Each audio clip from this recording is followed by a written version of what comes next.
Hello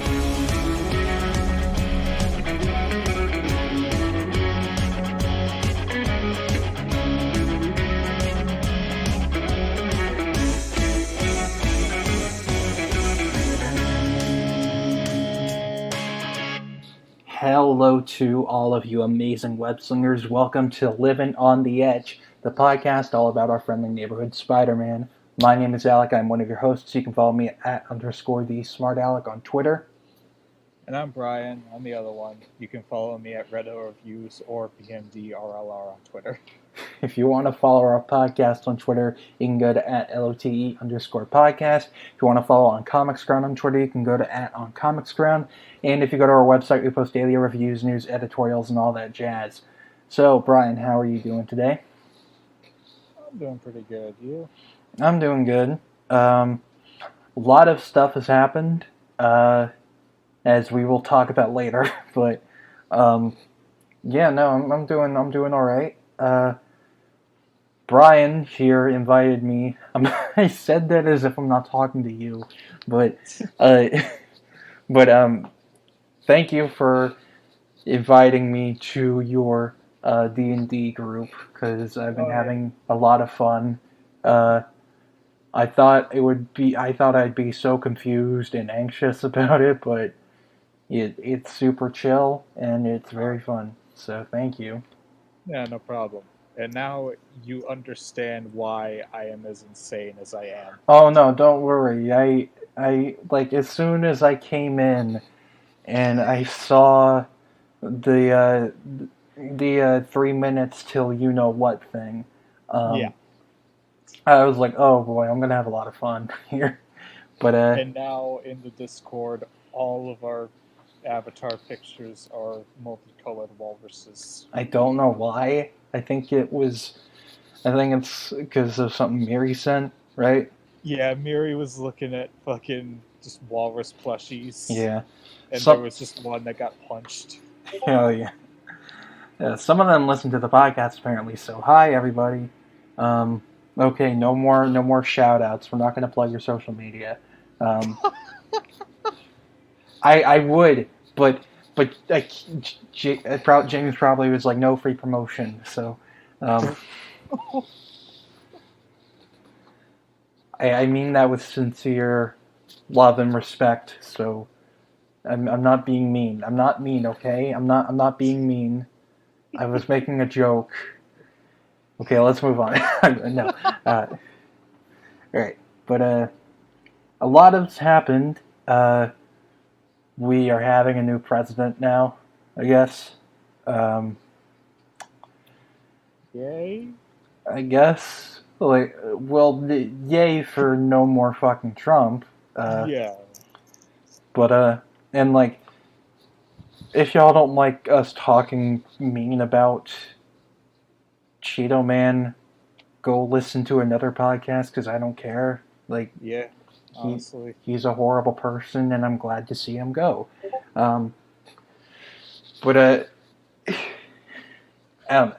yeah, we just had to get that out of the way. Like, yes, we know he's gone, finally. Oh, Terminator 2 is playing on my TV. Cool. But that's the good one. I don't know why. You're gonna hate me for saying this, but I feel like I enjoy Terminator 3 more. But I know it's not as good, and I know it shits on everything Terminator 2 said.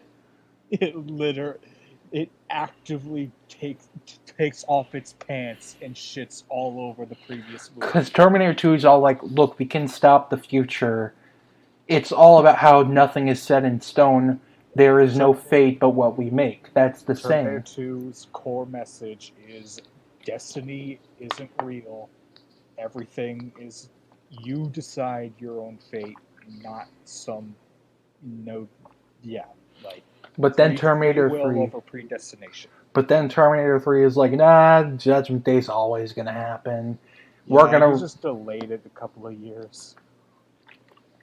By like 5. How many years are between? 6 years. 6 years.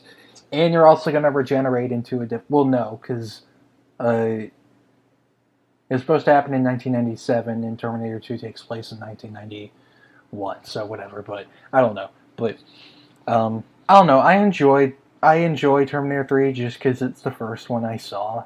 That's fair. And also Arnold is amazing in it.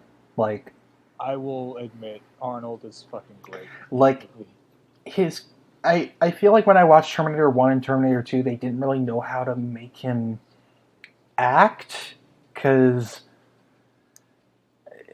but in Terminator 3, it's like so on point. I think he really got the whole, like, he didn't feel human in Terminator 3. Like, and that's the thing I appreciated about it, because in Terminator 1 and 2, there were points where I'm like, he's just a person playing a machine. In Terminator 3, I'm like, no, he is a machine. Like, that, I believe that. The whole thing with the TX was stupid, but... TX...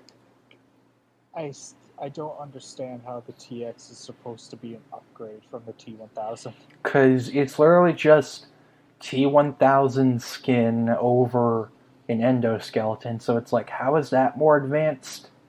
If anything, it's less advanced. And, like... The only upside is that the TX has a gun arm. And can control other machines, which fucking Genesis basically said that the T-1000 can do as well, so, like... Yeah. I didn't see Genesis or Dark Fate.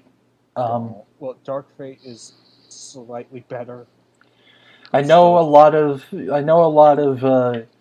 90s boys got mad because they killed their god John Connor, even though he has no character when he's not a kid.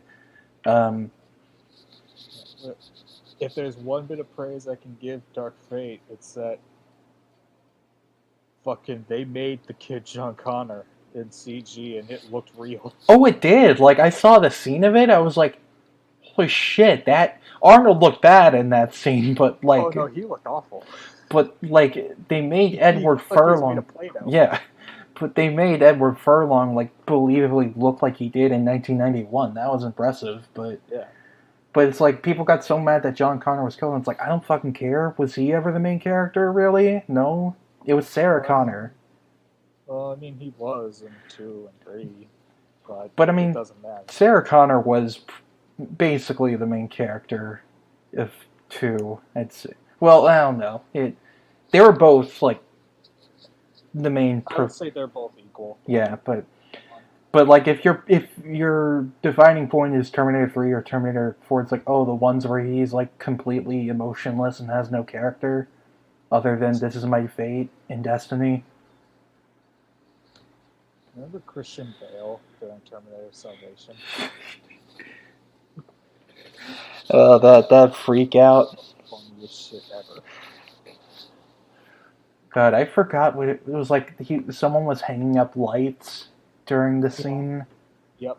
And he just lost it. Which, like, everyone defended him about it, which, like, I don't think he actually hurt anybody. No, he just, like, yelled a lot. Yeah, but I don't know. It seems one of those things where it's like wrong place, wrong time, and he just got so frustrated that he yelled. I don't know. I'm not trying to be the celebrity defender, because I don't know a thing about Christian Bale. I don't know what he's like. I just remember that, like, everybody, and even the person who he yelled at, like, has no ill feelings towards him. So I don't know, but yeah, I don't know. Didn't Dark Fate just, like, give the John Connor role to someone else? Yeah. Yeah, so Dark Fate was like, okay, you beat Skynet. Here's Skynet 2. So it's like, well, then what's the point of killing him if you're just gonna have another person? Like, I don't know. I'm not mad. I'm not, like, as mad. Like, I'm... Dark Fate's just like a whole other timeline separate from everything. Okay. They really should have... Genesis. Terminator should have never been a franchise. It should have just been 1 and 2. Like, that's it. No, 100%. Like, Anyway, Spider-Man. Yeah, we're not going to get too off track this time. Don't worry, y'all. But, Was there anything else I wanted to say before we got started? I'm not trying to delay things. I'm just trying to genuinely think. No, I don't think so. So yeah, Spider-Man. We are reviewing a big game today. One that we both finished, right? Yes. Yeah. But before that, we have some recent news and comic stuff. So, the first thing is that Spider-Man 3. Oh, by the way, we haven't recorded an episode in like a month. So, we should be back on track now after this. So, don't worry. I think we're finally fixing our scheduling shit. Yeah. But basically, Spider-Man 3 has officially started filming. They're filming in Atlanta and in New York, I think. But first off, the red and black suit is coming back.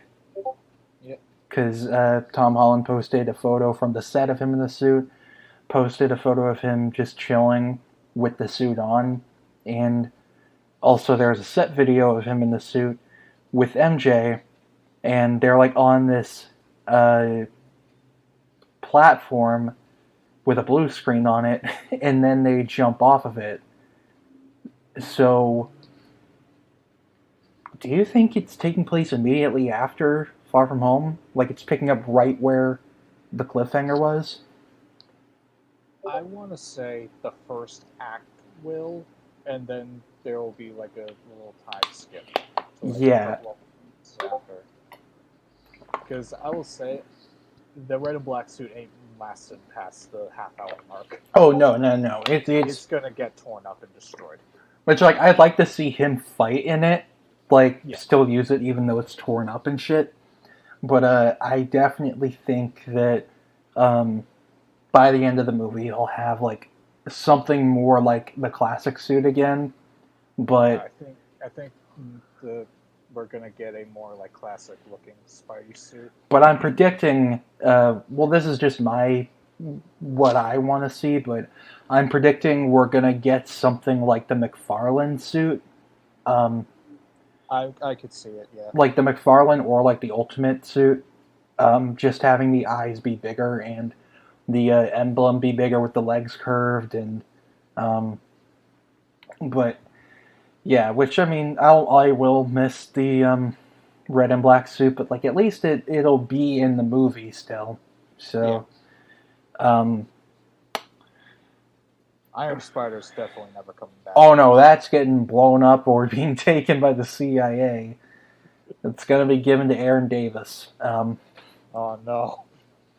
Didn't he get like he is the Iron Spider now in the comics, right? He went back to being Prowler. Thank God. Oh, okay. Where is Hobie Brown? Where is he in 616 now? Dead.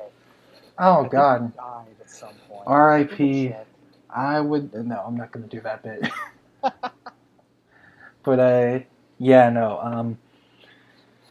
So like, I don't know what this movie is gonna be because all we know is that Doctor Strange is in it.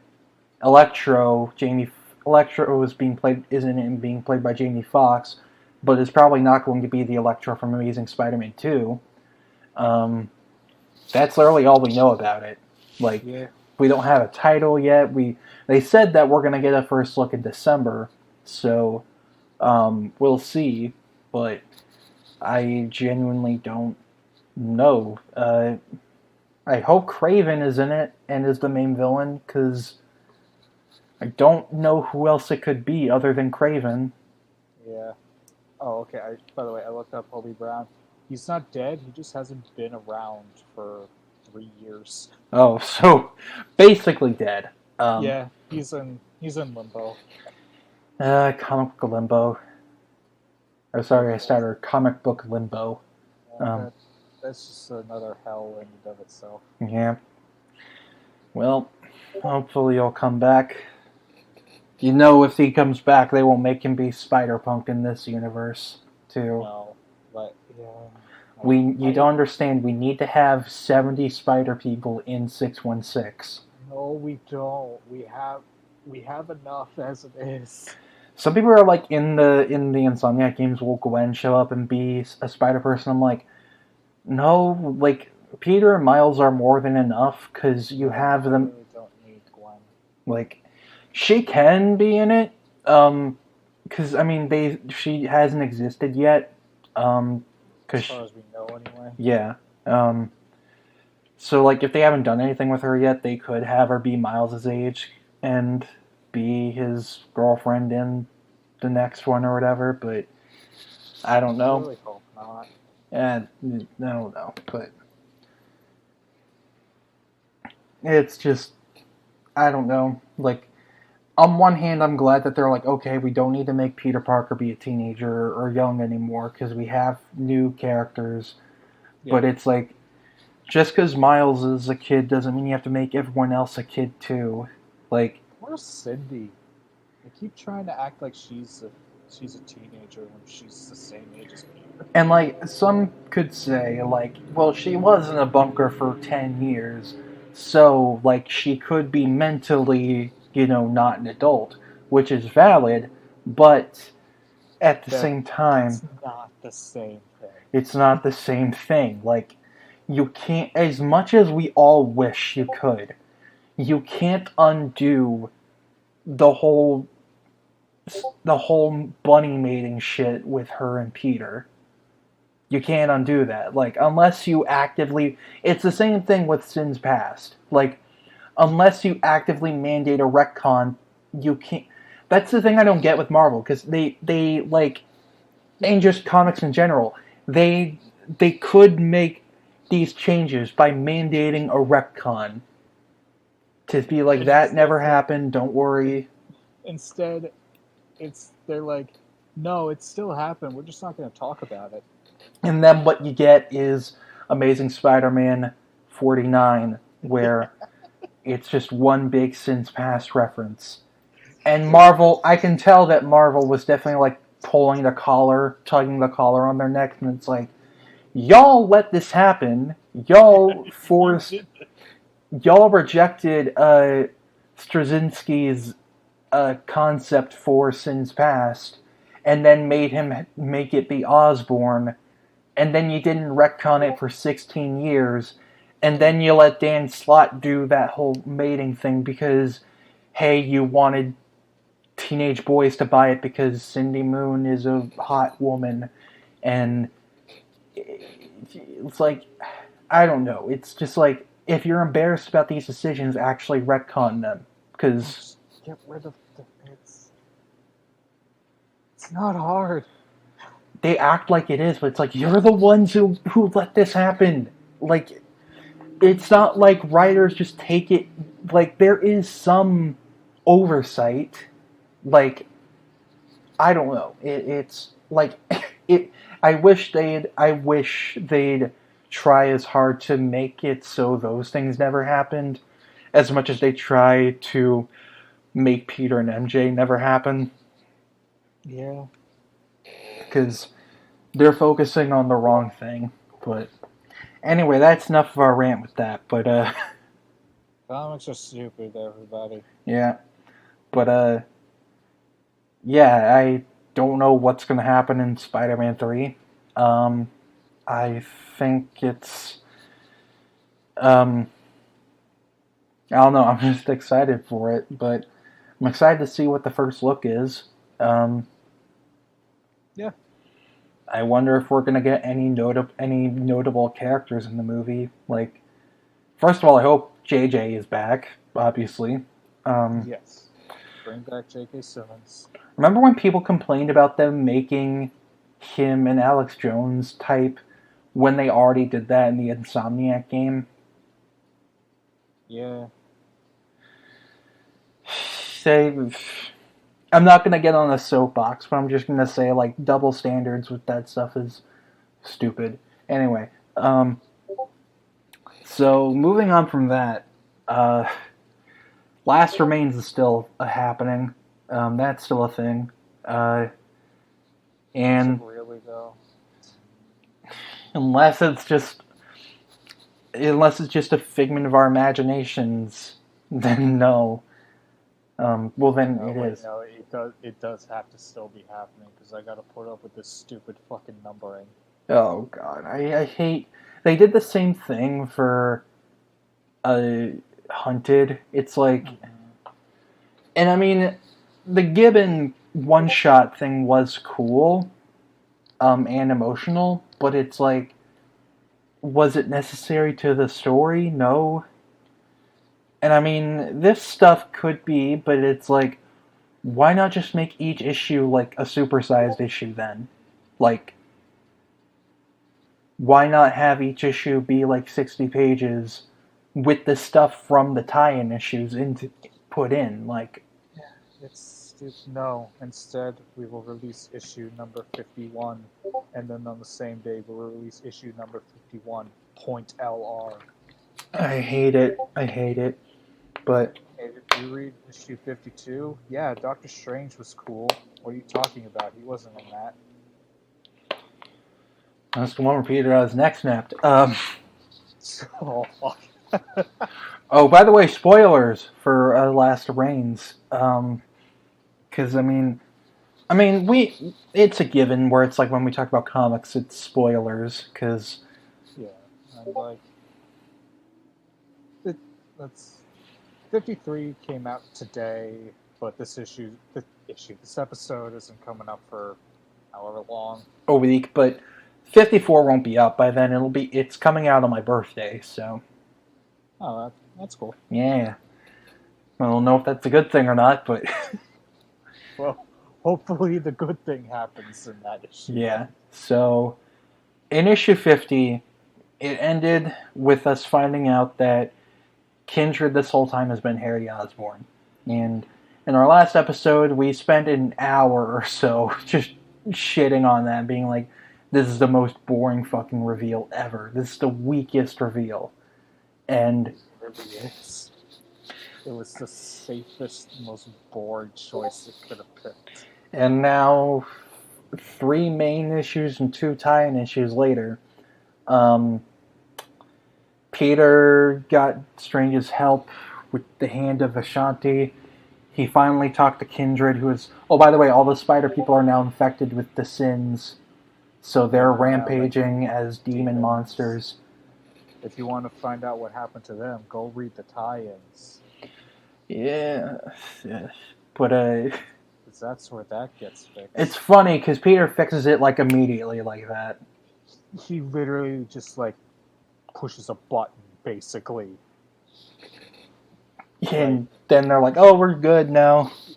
Like, all he does is ask nicely, and Kindred's like, yeah, okay. And All he says, you know what, Pete, you got a deal. Ooh. Yeah. Ooh, one more day. Ooh. Again, we're tying all back into that, which is cool, and I love that. We'll mostly talk about 52 and 53, because 51 is just mostly set up and Peter finding his way to Kindred. Yeah. Strange is there too, but Felicia helps him get the hand of Ashanti, which I thought was cool. Yeah. And then in a tie-in issue, she's like, "Oh, of course, he only came to me when he needed something." And it's like, "All right, I thought y'all were good. Like, why are we doing this thing again?" Anyway, so Peter finds his way to Kindred and also goes through like a mindscape thing where there is a shot of his hand reaching for MJ's hand with a bunch of rubble, and I wonder what. got that from. I wonder what that's hinting towards. But my brain, it has, there's absolutely nothing it could possibly be, I say as I stare at this one cover of a Spider-Man issue. Images. But Peter ends up in a cemetery and finds his way to Kindred, who's in that like observatory place with all the weird mirror stuff. Like, I still don't understand what that's all about, because I don't even actually remember that part. He has these mirrors that are portals, and like go back and forward in time, I guess. Like, because of how 53 opens up, where he's over his own body when he's sleeping. Or is that even his own body, or is it his son? Like, I don't know. I think it's his... Is it his son? He has a son, right? Who was doing what? At the beginning of 53, Kindred's, like, standing over a child sleeping, and he's like, Oh, okay. I thought like, you said Spider-Man, and that's where I got really confused. No. Sorry, but... Okay, yeah, that is Normie. That is his kid. Okay, so... Alright. So... I didn't recognize it being Normie, because I only saw Normie as how Stegman drew him in Venom, and in...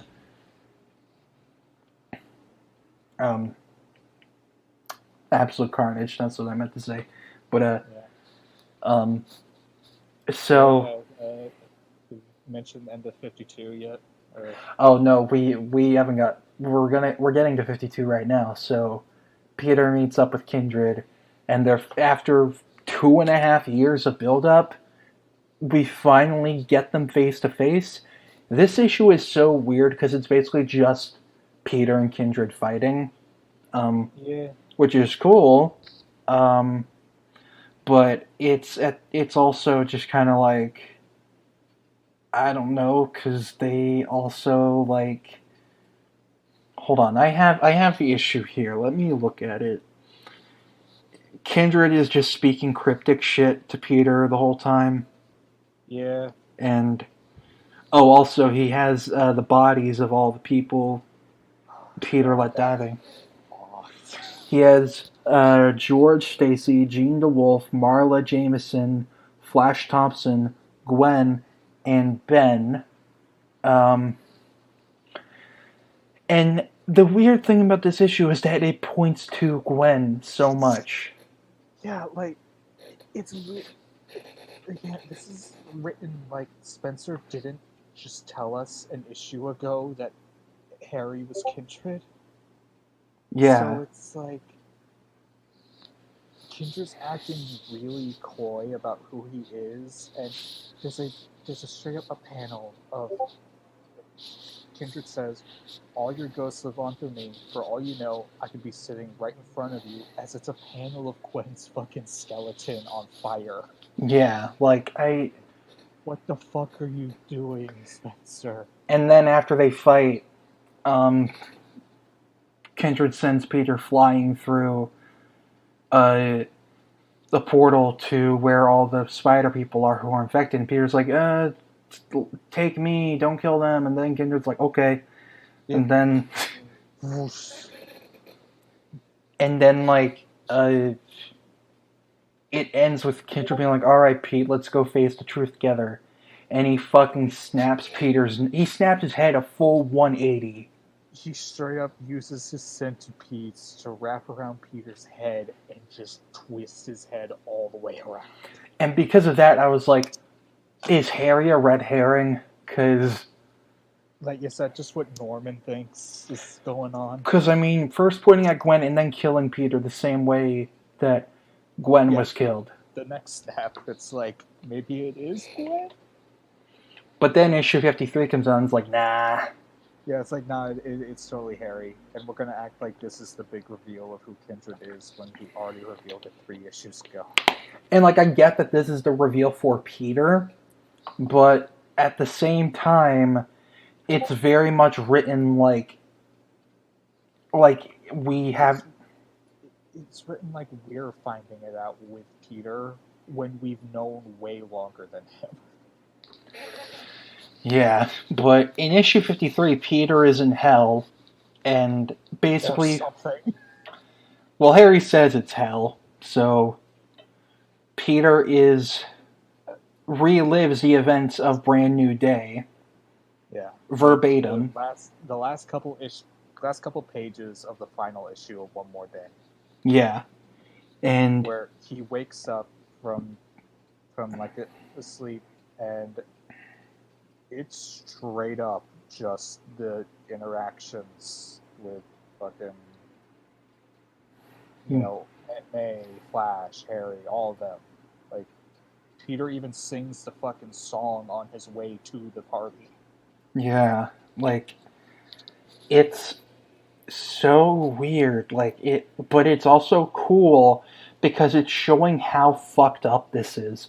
Oh, and also Kindred has Peter in the observatory again now, and he's fine. He's just laying on a table, and he makes Peter meet Lily Hollister, Carly Cooper, and Harry's literally just trying to get Peter away from MJ. And you had a theory. Yes, I did. Which, for everybody who doesn't know, go ahead and say it. Okay, so when when issue 50 came out and it was revealed Kindred is Harry the whole time, after my initial disappointment and just, disinterest in the story going forward, I came up with this theory where I was thinking more about One More Day, because in my head, this all had to have been connected to One More Day somehow, and this issue confirms it. Like, just straight up, we're recreating the fucking end of One More Day, so we're gonna talk about it. And basically, in One More Day, Harry's back to life for no reason. Yeah. He's just there now. And he had nothing to do with the deal whatsoever, and he's just here. So, my theory was that when Mephisto, did his thing and undid the marriage and separated Peter and MJ for fucking nearly a decade, I think, he wanted to have an insurance policy. So he brought Harry back as a means of keeping Peter and MJ apart as much as possible. And that if they ever try to get back together, he would become Kindred and drive them apart again. Yeah. And it's pretty much showing that Harry here... And I mean, this is like a twisted... This is just a recreation, like it isn't the actual thing. But it is meant to show that Harry was deliberately keeping Peter from MJ. Yeah, because, like... Let me pull up the issue again real quick. It was... God, I think it was 545 was the number. Yeah. But basically, during that the whole thing, Peter keeps looking at MJ, and it's just like, meh, and like gets real awkward. So he just turns to whoever's nearest to him, like Flash or Harry, and Harry is being like very controlling of the conversation. Yeah. He's like, hey, I'm back. It's my day. Look at me. I'm here now. Pay attention to me, not MJ. Me. And Peter says, speak of the devil and he shall appear. Straight up, yeah, like, hang on. And then Harry here is like, he says, you know what the worst thing about hell fellas, a party suck. And then he's like, Samuel Boring Peak, great, it's good to be back. And Peter's like, Harry, no. And then Harry's like, what was it you said next then, buddy? Peter's like, please, oh. And then Harry's like, oh, come on, you remember. Well, you know what they always say. Speak of the devil and he appears. Yep. Like, yeah, exactly. It goes, Samuel Boring Peter, God, it's great to be back. And then Peter goes, well, you know what they always say, Harry. Speak of the devil and he appears. To friends new and old and a new day. And then Harry goes, yes, to friends and a brand new day. And then they go, brand new day, yay. And then they show that Peter has web shooters again. Because that was really important, I guess. Because of the other thing. Yeah. I guess One More Day just went, nah. Even though Spider Island was the thing that launched that, I don't know. It doesn't matter. But remember, you know how people nowadays are always like, we don't want to see the comics take inspiration from the movies. And it's like, but what about when they literally gave Peter organic web shooters because of the Raimi movies?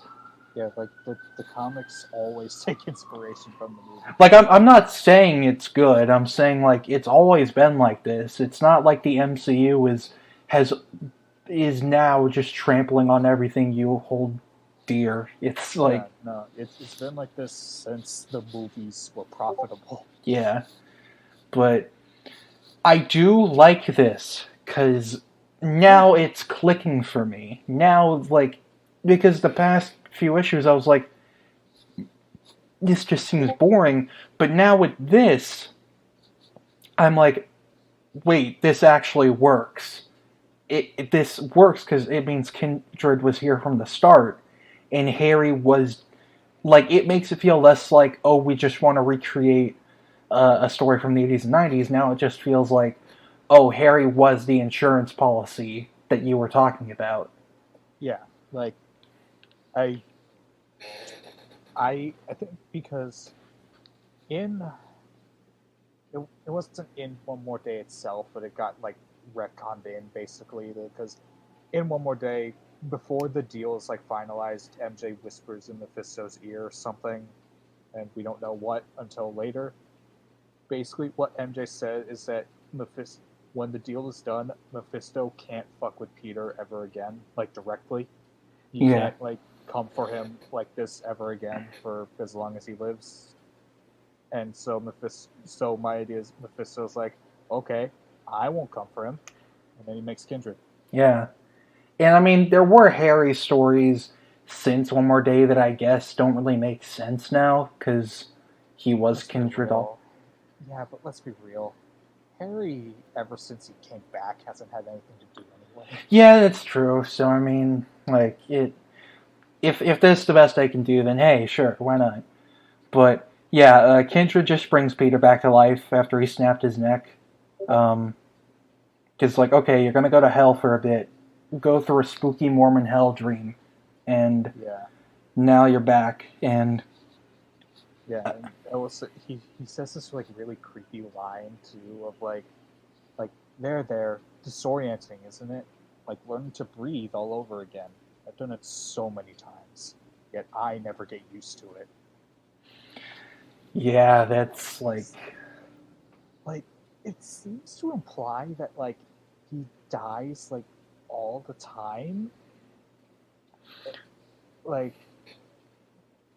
I don't know. It's maybe like every time he turns into Kindred, he dies. So he's gotta like breathe again. That would make sense, but also the final page is where the band-aids and the teeth and the soulless black eye like sockets. And that's just a mask. It's literally just he pulls it off like whoop. It's like whoop. Just the fucking Green Goblin mask again. Also, Kindred's like, I can tell you're disappointed, Pete. I get that. It's like, man, Spencer's calling everybody, calling me out. It's like, Spencer, dude, I get it. But Peter's like, no, I can't.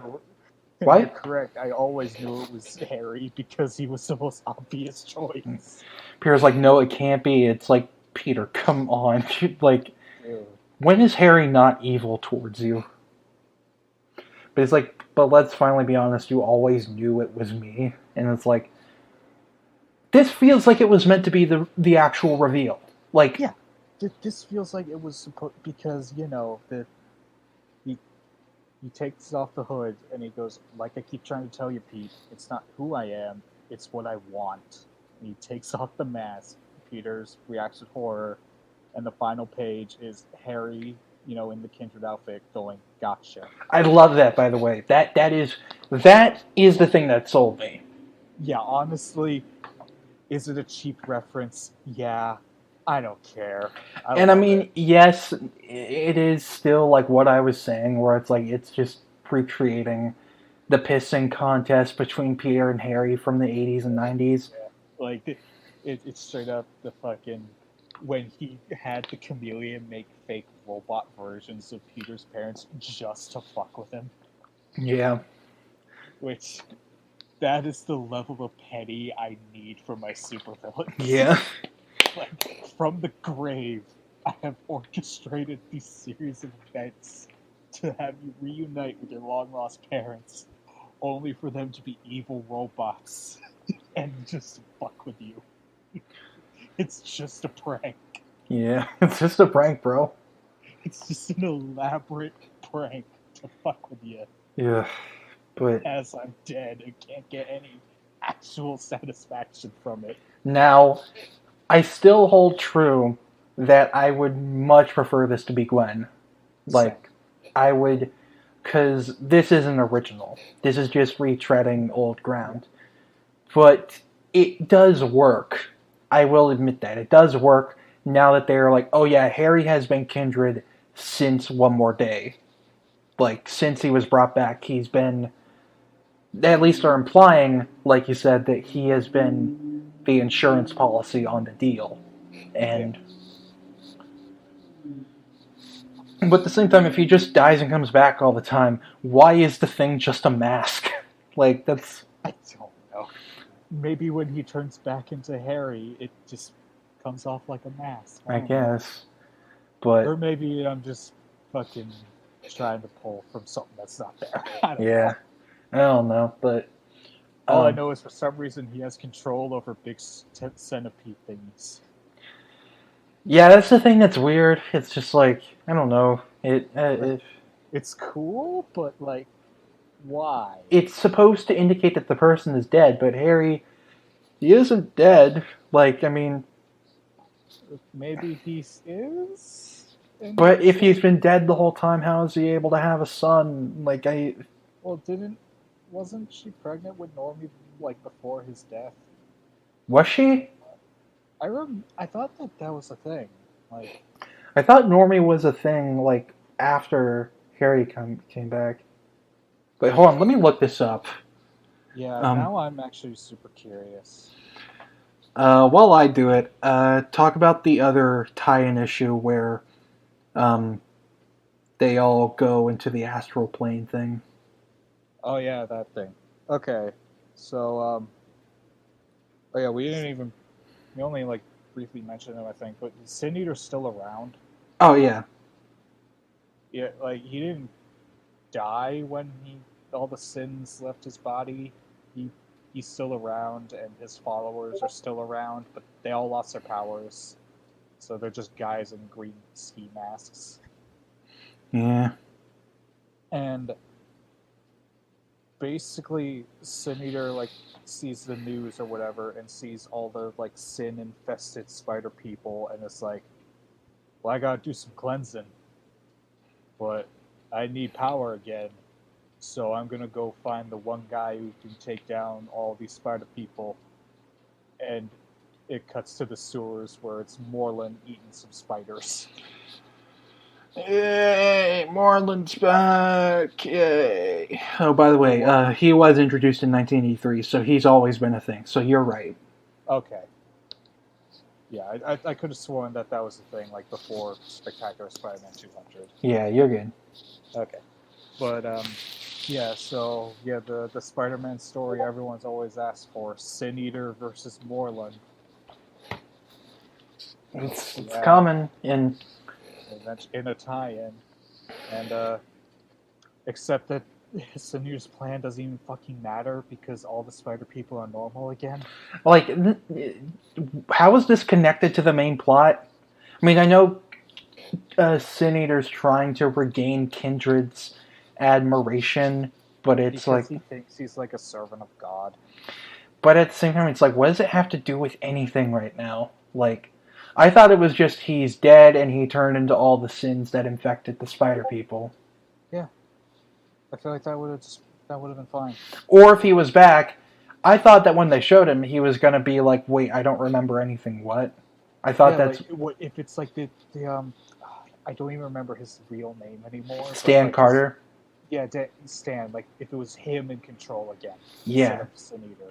I thought that's what was gonna happen. But then it's like, no, it's still Sin Eater. He's just doing stuff because... But, I mean, I guess it'll make sense later. But also all the spider people went with Doctor Strange into the astral plane, and there is a person with red hair watching over them. And who is that? It's Mephisto. You think it's Mephisto? I think it is. Because... It looked like MJ, though. That's the thing. Hang on. Let me try to find that page real quick. I gotta scroll past some stuff. It was 52, LR. Yep. Okay, yeah, I found it. Yeah, I think it's Mephisto because, again, for one, we're going back to One More Day stuff. So obviously, Mephisto has to show up somehow. But also, during One More Day, Mephisto did take on the form of, you know, a little redheaded girl for a while. Wait, what if this is the unborn child of Peter and MJ? That's where my brain's going. Mephisto's taking on that form again, but like older, and is like just to fuck with Peter again. Like to keep the deal has to stay. I imagine if this all just ends up being for nothing and One More Day doesn't get undone. It's just all Peter and MJ learn is like, oh, maybe we shouldn't be together because bad things will happen. They take the exact wrong lesson of, maybe we should stay apart. Like, I will go. I will jump into a Harry lake. Won't turn into a demon monster again. I will jump into a lake if that's the case. But I mean, I'm sure Strange can help undo the shit. So like, totally he could. Especially with how Mephisto is right now, he could totally help out. You just slap Mephisto on the ass, and Mephisto will be like, "Aye, okay, I'll let it go." So, but we forgot to mention, Sin Eater's still around, and he's something Moreland, so he has his followers break into a lab and give him something, and it's a vial of the stuff that the Jackal used back in Spider Island to make every one of the spider monsters. So they're sitting in like a greenhouse or whatever. So Sin Eater's like holding the vial. He just throws it on the ground and locks the door behind him as all his followers turn into spider monsters. Yeah. To draw Morlun out because he basically just gave Morlun an all-you-can-eat buffet. Who would win? The man with the gun or the man with the fangs? Yeah, who would win? The guy with the ski mask and shotgun or the literal immortal vampire man? Choose your fighter, Agamemnon the fuck-upper or Michael. Do you know that meme? I've heard it. Let me find it and show it to you. Agamemnon the fuck-upper. That's my favorite. Hold on. Let me find it. I'm gonna send it to you. Hold on. For those who don't know, it's an image of two bugs, and one's like this giant fucking monstrosity, and the other's just a little flea. Hold on.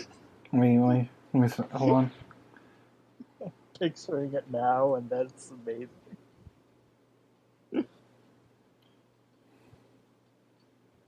Right, I'm sending it now. Pick your fighter with RE, without an apostrophe. Agamemnon the fuck-upper or Michael. My favorite.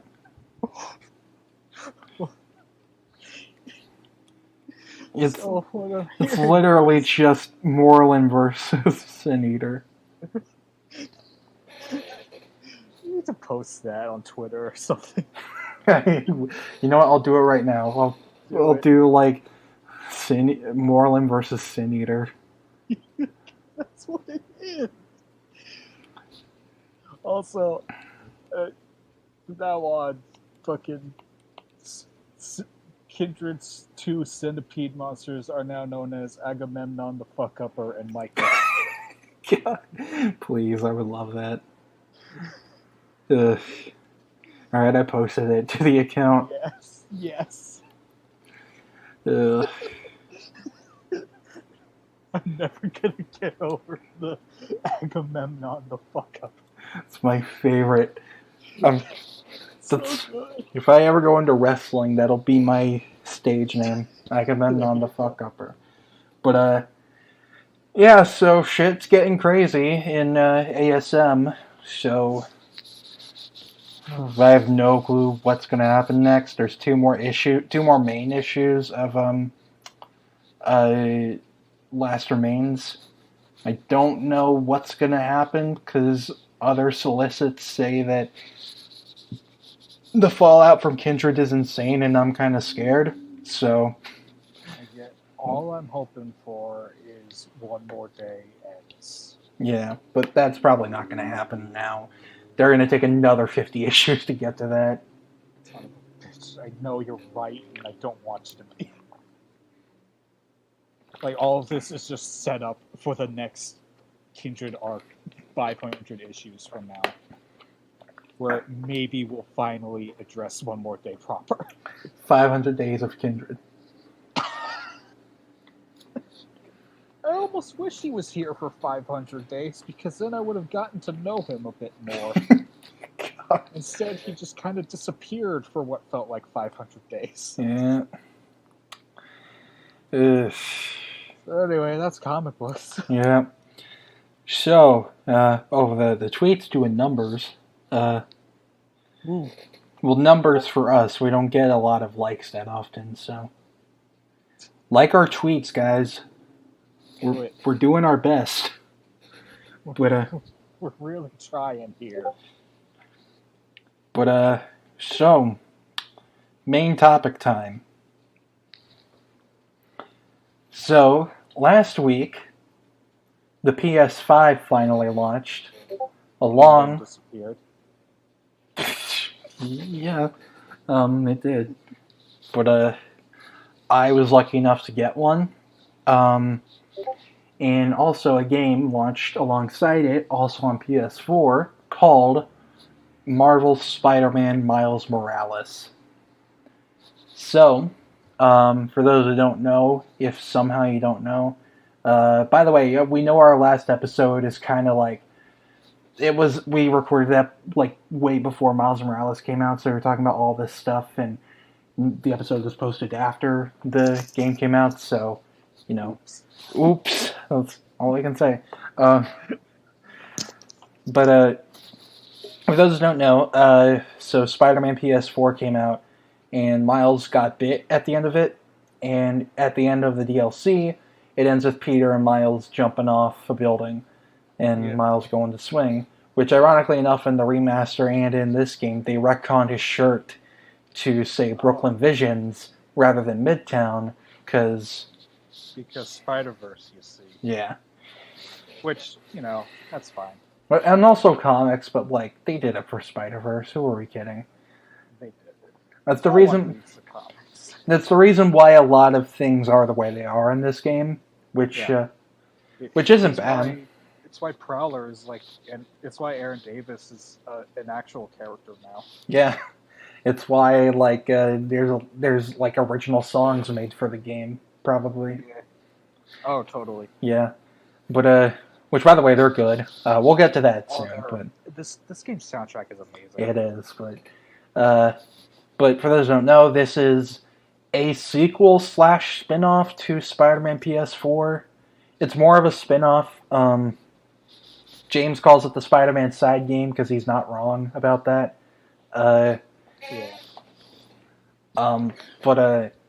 So this is basically just a spin-off, and it uses a lot of the same assets. It's 75, I'd say about 60% the same game. 60 to 70% in terms of mechanics and the map and all that. But there are new additions. They added Roxxon Plaza to Harlem. Harlem looks completely like it's the same buildings, but it looks different. It looks like it just looks way more lively. Yeah, it looks like Harlem does in real life. Exactly. And they also added the Oscorp Science Center, which was cool. I love that place. And they also added like a bunch of Christmas lights and stuff. And because it's Christmas time. Yeah, also the main thing, snow, which that was the thing. Aesthetic for superhero stuff. That was the thing we both wanted when like a year ago we were talking about. Because a year ago there was a rumor that Spider-Man PS5 would come out in 2021. And I gotta sip water. There was a rumor that it was going to get revealed soon, and then it would launch holiday 2021. Then when PlayStation 5 is revealed, this was like the first thing they showed. Well, after Grand Theft Auto 5, they showed this. I forgot that they opened the showcase with Grand Theft Auto 5. I was like, oh no. And then they picked it back up immediately. So yeah. But I remember my initial reaction to that was like, oh cool, new Infamous game, finally. And then it shows that it's Miles. It's like, oh shit, that's even better. Like, I was like, wait, what is this at first? And then I heard very low and I was like, Spider-Man!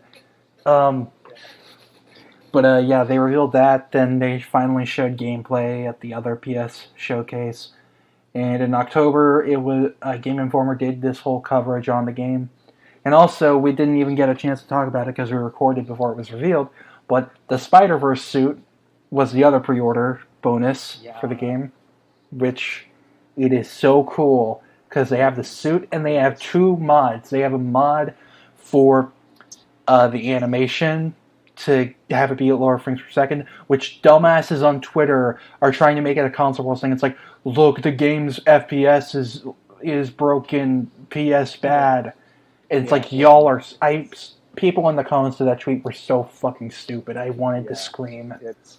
Well, the Spider-Verse suit comes with the mod of... It's...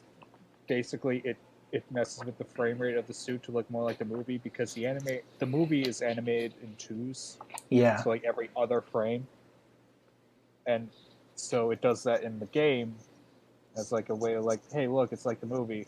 And people are applying that to you can apply it to any suit you want. So people are doing that to other suits to be like, wow, look how shit this game runs. When it's like, dude, it's not bad frame rate. It's animated in twos. Someone, like, literally, frame rate doesn't work in games where frame rate for characters can dip when everything else is running fine.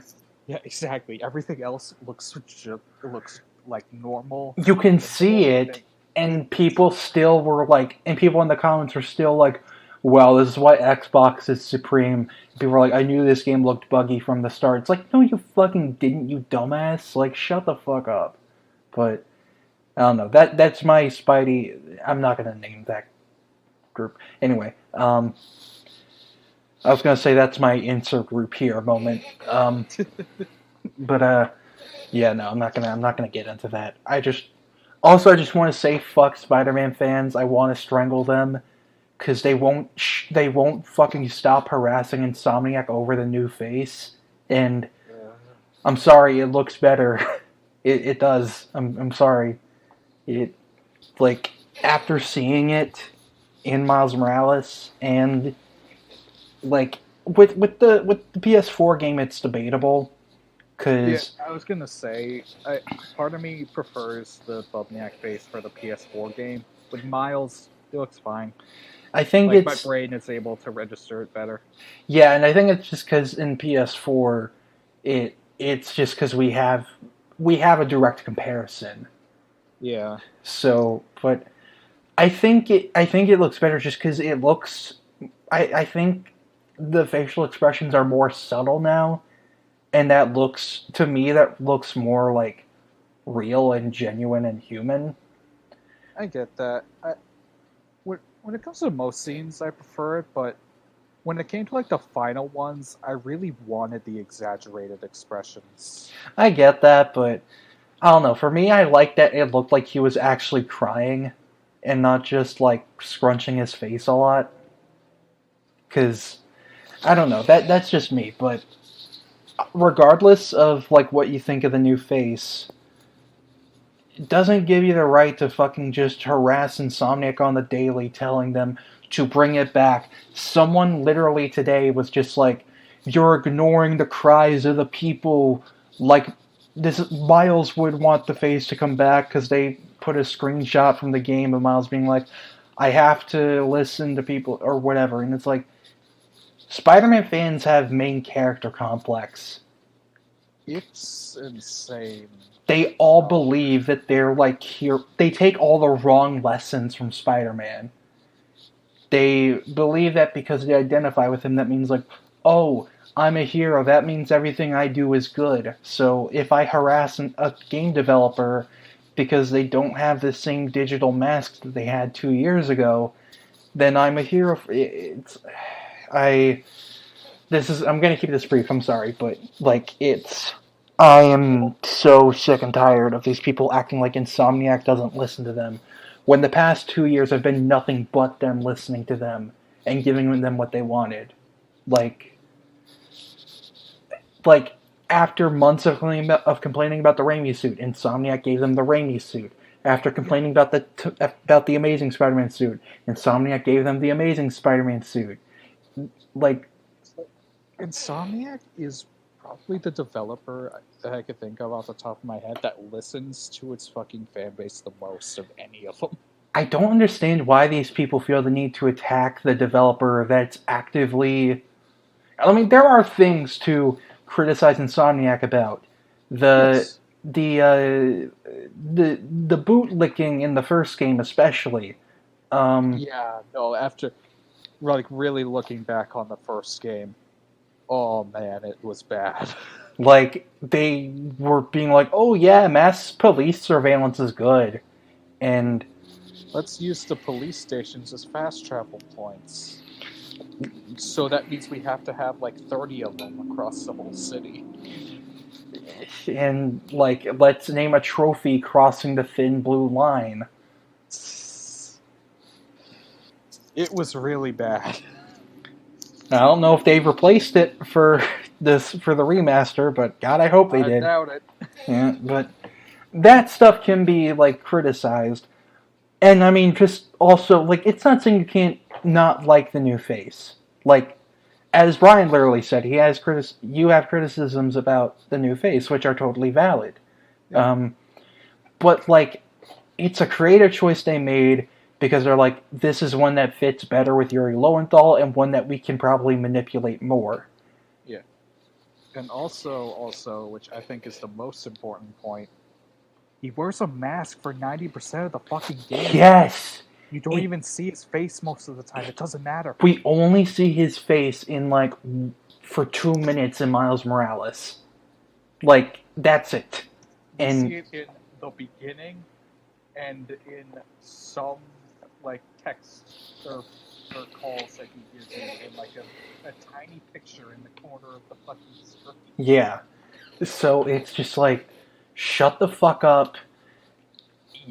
Why do you not keep up the same energy for people like Square Enix or EA or Ubisoft? I don't get it. I just don't. Literally, Insomniac could have made every suit a DLC purchase, and they didn't. The only thing that was purchasable by DLC was the City That Never Sleeps DLC. That was it. And also the Spider-Man remaster, which is only $20. So it's I don't get it. But anyway, that's my daily fuck Spider-Man fans rant. Yeah, so PlayStation Direct has a queue going. Oh, keep your eye on that then. The estimated wait time is more than an hour. Keep it in your window then. It's there. But yeah, so enough about that rant. Y'all know how much we hate Spider-Man fans. The bad ones, not the good ones. Which unfortunately are seemingly rarer nowadays. But anyway. On social media. God, the good ones are quieter. Yeah. Okay, I'm done with that rant. So, before we get into the game, like I said, I got the PS5, so I'll give... You got, the true version of the game. Yeah, pretty much. As it was intended to be played. Yeah. When you fast travel... First, I just want to ask, though, when you fast travel in the PS4 version, does it have subway animatics? And does it have, does it have loading screens like the first game did? It does, but they're way faster than the last game. Okay, cool. So they improved on that a lot. The load times are honestly nowhere near as bad as I thought they were going to be. They're way better than they were the last game, where they were 20 to 30 seconds. Yeah, it was But In this game, I think the longest one was maybe 10. yeah. So I got the PS5. I got the one with the disc drive. I had a bit of trouble with it at first because, first off, the internet in my apartment, I have to sign into an account to register the device so it can connect to the internet rather than just having a freaking password for it. So that's stupid. It took like an hour for that, but I was able to log in, and then my system kind of bugged out at first. So I restarted it, and I was like worried, like, oh no, did I get one that's just gonna brick on day one? And I mean, I have insurance on it, so like I can take it in and get it and get a new one if something like that happens. But I was like, oh god, no. But then it restarted and everything was fine. And I mean, there were some bugs, but like that's expected with the first release console and the first version of the software. So my favorite bug is the one where it just replaces Miles's model with just a random object, like a trash can or a lamppost. I love that. Or a piece of rubble. I love that. I haven't gotten that at all, unfortunately, but I wish I did. Me neither, but I love the just the flat like piece of rubble swinging around and landing on a car to like fight some guys. And for the takedown animation, the piece of rubble just spins in a circle. And then it turns into a cube. It does. But yeah, the PS5 is really fast. It's very nice. I love the UI. I love how I do miss themes, but now I have like it now like you don't have to worry about downloading themes or anything, because also I love that the store is now a part of the UI. Like, okay, that's great. You don't have to open a separate app and wait for like a minute for it to load. That's good. You go to the store, then you scroll down and you're in the store. And you can search anything, you can look up anything. I also really like the new app on the phone. Yeah, I have that. It's cool. I love the black. It's really nice, but yeah, no, the UI is really nice. I love the whole aesthetic of it all. I think it's great. I love the control center with the cards and stuff because it lets you, although it doesn't, I thought it was going to tell you how much more you had to do for trophies, and it doesn't. So I'm hoping they add that in the future because that was something I was kind of looking forward to. And some people were like, well, that will make people trophy hunt more and play the game less. It's like, it's not your job to decide how people play games. Like, if people want a trophy hunt, all the power to them. Like, that's how you get a platinum. Like, yeah. But so what was I saying? Oh yeah, I like the control center and the cards because if there's an activity on the cards, you can literally click it, and it will make the game load up that specific activity or mission for you. So like anything on the Spider-Man app. If there's an activity on there and you go to the card, you click on the card, and if you have PS Plus, it will give you a video hint on how to do a mission and stuff, which I think is really cool. And you can have that playing side by side while you play the game. And they already released a whole video about this, but also if you do voice chat, it's very seamless. And if you want to tweet something, like a screenshot or a video, it's very fast and very seamless. Like, you don't even, it doesn't make you exit out of the game at all. You're still there, which is really cool. It's, the biggest thing about it is how fast it is, which it fixes like every problem I had with the PS4. That SSD, man, does wonders. But yeah, like, even if you like hard boot up the console and a game, if you didn't just leave off from it, it loads super fast. It's not like quick resume, but it's still like, it's nearly like that. But I gotta say, the ray tracing is beautiful. It's really cool seeing the reflections in the buildings and on the ground and on everything. It's really nice. And the realistic lighting I like. I also played a bit of Spider-Man Remastered earlier today. Which, by the way, if you guys play that, be careful, because apparently there's a bricking issue with that. Like, if you put your console into rest mode while that game is still booted up, it might brick your console, because there's a bug with that, apparently. So, if you play it, might be best to just boot up another game before you turn off the console. Or get a warranty, so you can get a new one if yours bricks. But, yeah, so... That is a ridiculously bad bug. Yeah, I'm waiting for them to update it, so... But, yeah, no, even in Spider-Man Remastered, I really like the new lighting changes. Some people are shitting on them, like in the final scene with May's death. They're like, it's not as dramatic anymore, they sacrifice creativity for realism. It's like, it's still the same, it's just more realistic now. That's the point of ray tracing. It's supposed to make lighting... Which I get, but part of me does miss the darker shadows during that part. Yeah, I get that. It's just like, I don't know. Does it look better? Yeah, I'm not gonna deny that.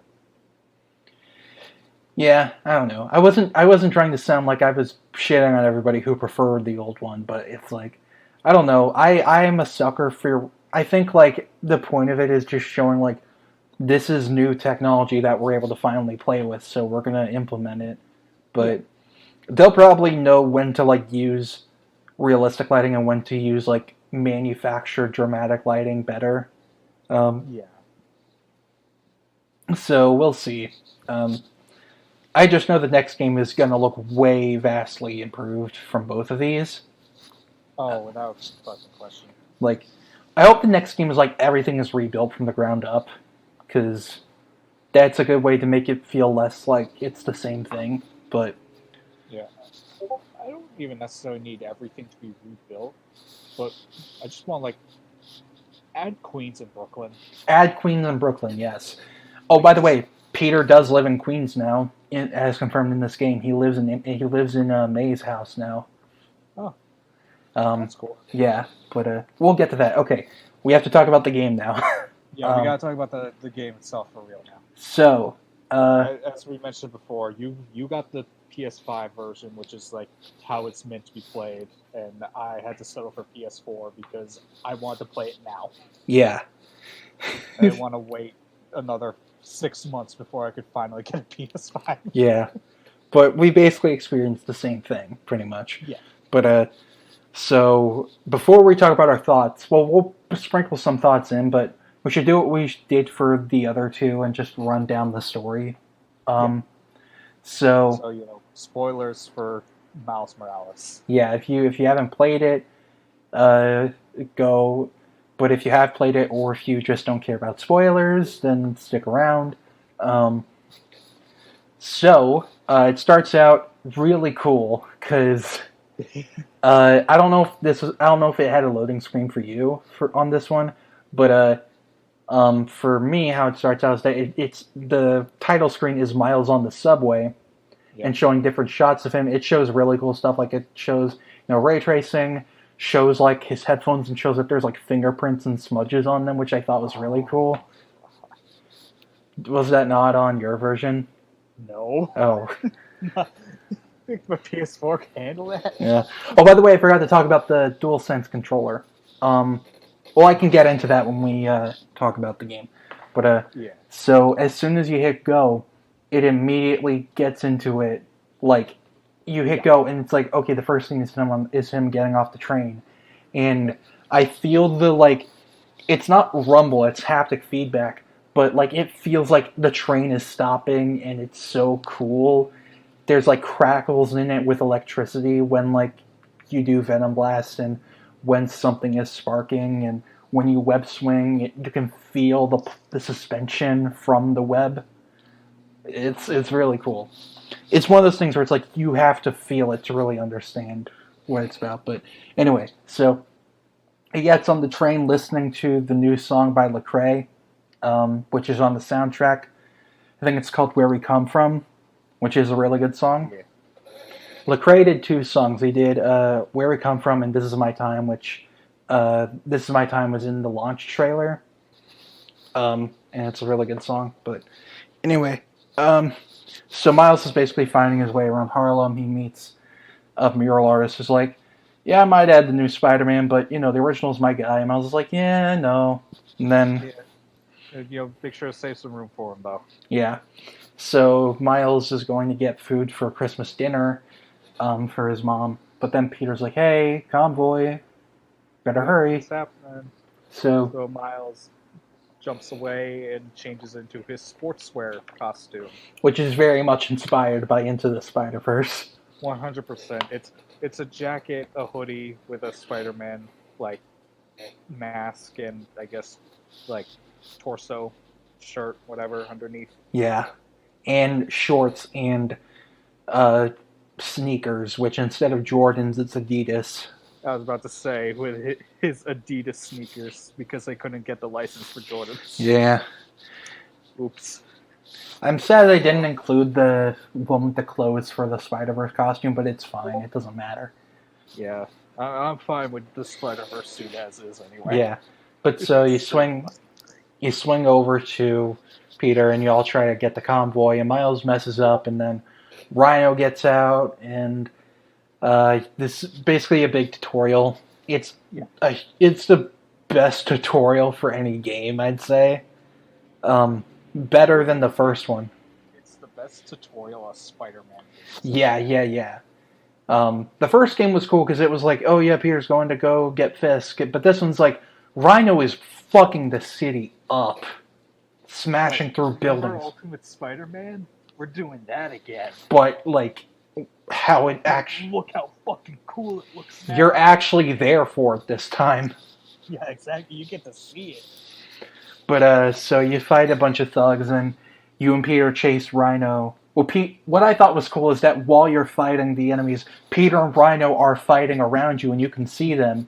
And Peter is having his own little boss fight. Yeah, and the moves Peter is doing are the moves from the first game, so it's not just like doing all the shit he did last time. So I thought that was pretty cool. But so Peter's like straddling Rhino. That was a bad choice of word on my part. He's but riding on his back. Yeah, and they do this whole thing to show you how quick the SSD is, because you literally go through several buildings. My PS4 was screaming at me during that part. God, I bet. Yeah, no, you launch through several broken sides of buildings, and then you get on top of Rhino, and you go through a shopping mall, which I thought was really cool. And you have to direct him away from obstacles and people, or else you take damage. Yeah. Which, by the way, to some it might not seem like this is a big, leap for generations, because it's not like the graphics have made a huge leap like they did from PS3 to PS4, but, no, it's a very big leap. Because, like you said, your PS4 was literally screaming in agony. Yeah, could the PS4 do this stuff? Yeah, but it will barely handle it. Yeah. So, you ride Rhino through the mall, and you pass through Jameson in a really funny scene where he's wearing a Santa suit. Up as Santa, getting ready to record his podcast. He's trying to come up with the right words to describe Spider-Man before he gets started, and then they all run through his office, and he just goes on a rant. Yeah, but Jared, I saw them; they were here. But yeah, so you. Which, before we continue, I just want to say, Jared, the fucking unsung hero of this franchise. God, someone needs to give him a hug for dealing with Jameson's bullshit. Also, he needs to make it to the comics. Did we even see him? Have we even seen him yet? No, we haven't. Just make him be JJ's manager in the comics, or his assistant, or whatever. But yeah, give him an intern. Why not? But so then you guys keep following Rhino, and he smashes into a Roxxon gas power plant and knocks out all the power. Peter's fucked up. Blows up the whole building. Oh yeah, pretty much, yeah. But like Miles gets launched into like a smokestack and looks down at Rhino, who just charges through the building as it's exploding. Yeah, and like, Peter's being fucked up. Like, he is dying. Remember when nerds are like, Peter can't lose to Rhino, they're just doing this to make way for Miles? It's like, what's the point if the hero always wins? Like, yeah. First off, you need stakes, and also, you can lose to people you beat in the past, right? There's a little thing called learning from your mistakes. Yeah, like it's not like fucking DBZ where boom, I achieved a level greater than you, therefore I win. Like that, no. I don't know, but yeah. So Peter gets fucked up by Rhino, and it looks like he's gonna die. And Rhino's like, "This Spider-Man is broken. I'd like to request a new one." Yeah, I'd like to exchange for a new one. Which, yeah. Guys, Rhino is great in this game. By the way, I just want to say the writing for the writing for Rhino and all the thugs in the game, like both regular thugs, underground, Roxxon, it's so much better. Like, it's great. These feel like people. Like that whole tidbit in like the cat mission where this guy's like, I knew I should have gone to dental school. And he's like, when we're done with the job, you can go to 7 dental schools. I love that. Right? Like, that's great. Oh, by the way, Wonder Woman 84 is gonna release on HBO Max on Christmas. Oh, they finally gave up on Yeah, it's gonna release in theaters too, but it's also gonna be on HBO Max, so... Okay, that's cool. Oh, yeah. And it's at no extra cost to subscribers, too. Oh, that's a lot better than what Disney did, that's for sure. Yeah. I don't want to talk about Mulan because it's just gonna make me mad and sad. Oh, God, no. But anyway, so Miles fights Rhino and you get Venom Punch. By the way, all the Venom powers in the game. Oh, sorry, you cut out. Oh, Miles fights Venom and you unlock Venom Punch. And all the Venom powers in the game are so good.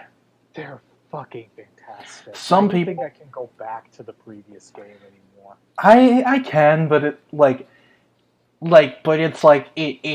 makes it feel like I'm gonna feel way more restricted if I do. I almost feel like gadgets weren't necessary in this game because Miles had camo and Venom.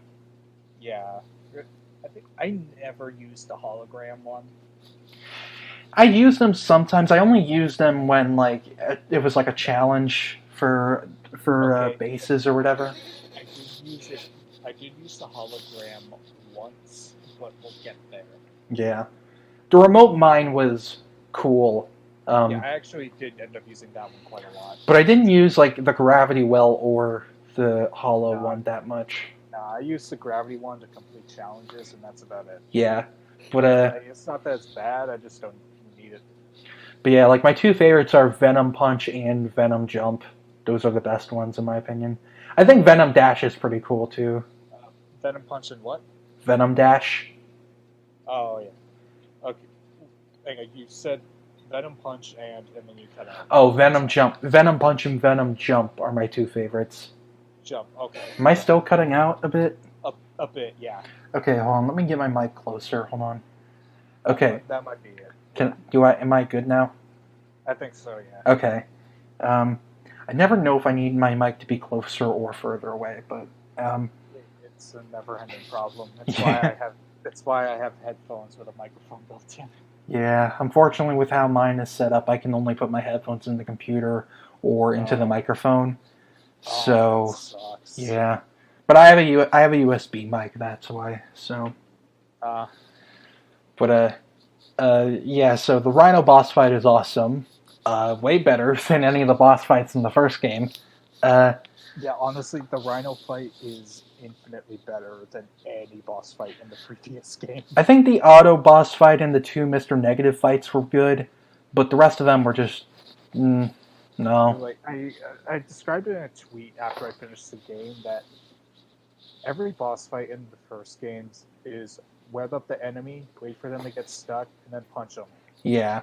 Or hit them with this thing and then punch them. Yeah. And you really see that in this game when, spoilers, you fight Vulture, but not actually Vulture, and it's the exact same fight, and it's pathetically easy. Yeah, but then they have the second one, which the design on that one is kind of inspired by 90s Vulture, which I thought was cool. I didn't even notice. I just saw different It was colors. more purple-ish, so that reminded me of the young Vulture that was in the 90s and stuff, but that it's not actually Vulture, by the way. It's literally the final test that Peter gives you. It's just a hologram. Yeah, but which was really cool. Yeah, but back on topic. So you beat Rhino. Oh, also I love the line where Miles is like wild goose chase, and then it's a reference to like when he was being chased by Rhino in the first game. And then Rhino's like, "No, I hate chase of goose." I love that. That's so good. Again, Rhino is amazing in this game. I love him. Yeah, he's great. I love him. I like that he's a main villain in the game, or one of them at least. Yeah, like this game really helped, to me at least, kind of shows the difference between like the goons and supervillains, where like the supervillains are just completely insane. Yeah.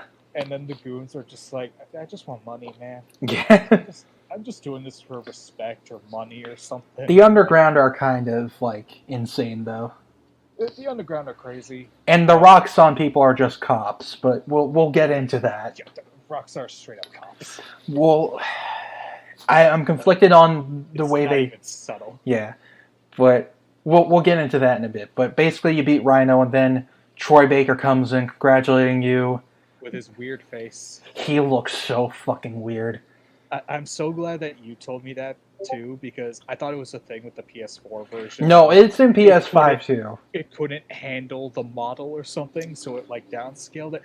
Nah, it's just a fucked up face. It can't handle the pure awesomeness of Troy Baker. No. I mean, I would believe it.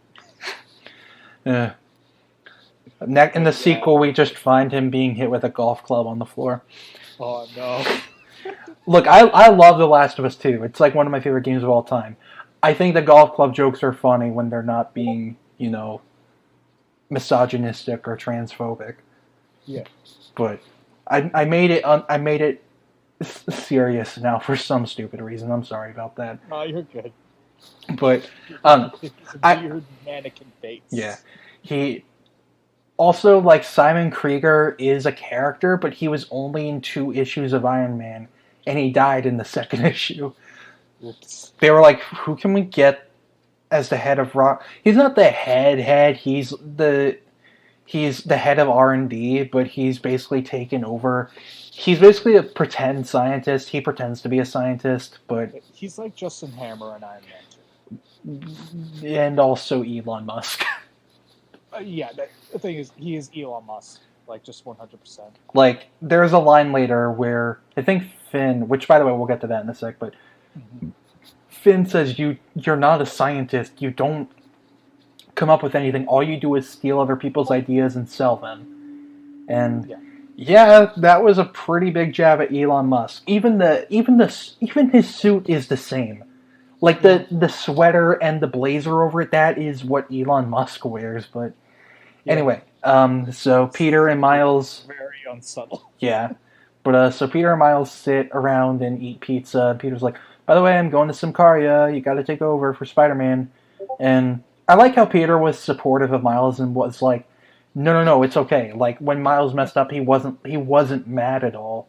Yeah, like, he's like, no, don't worry, it happens. He's like, I literally messed up for the past 8 years.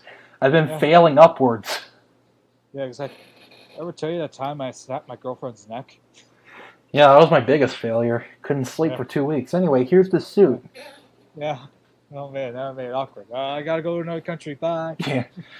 Also, like, we talked about it earlier, but, like, I liked the face in this scene. I thought it looked good.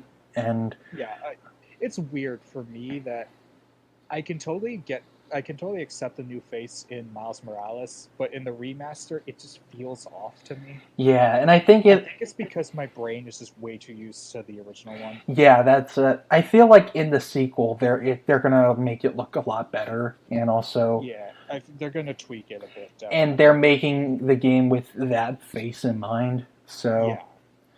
But I don't know. I don't see the Tom Holland in it anymore, to be honest. Yeah, it really was just kind of from like that one angle. In the screenshot. Also, I think they tweaked it since Tom Holland. Yeah, but it's such a good fucking tweet. Thank you. I do my best. But yeah, no. I think they tweaked it a bit to make him look older.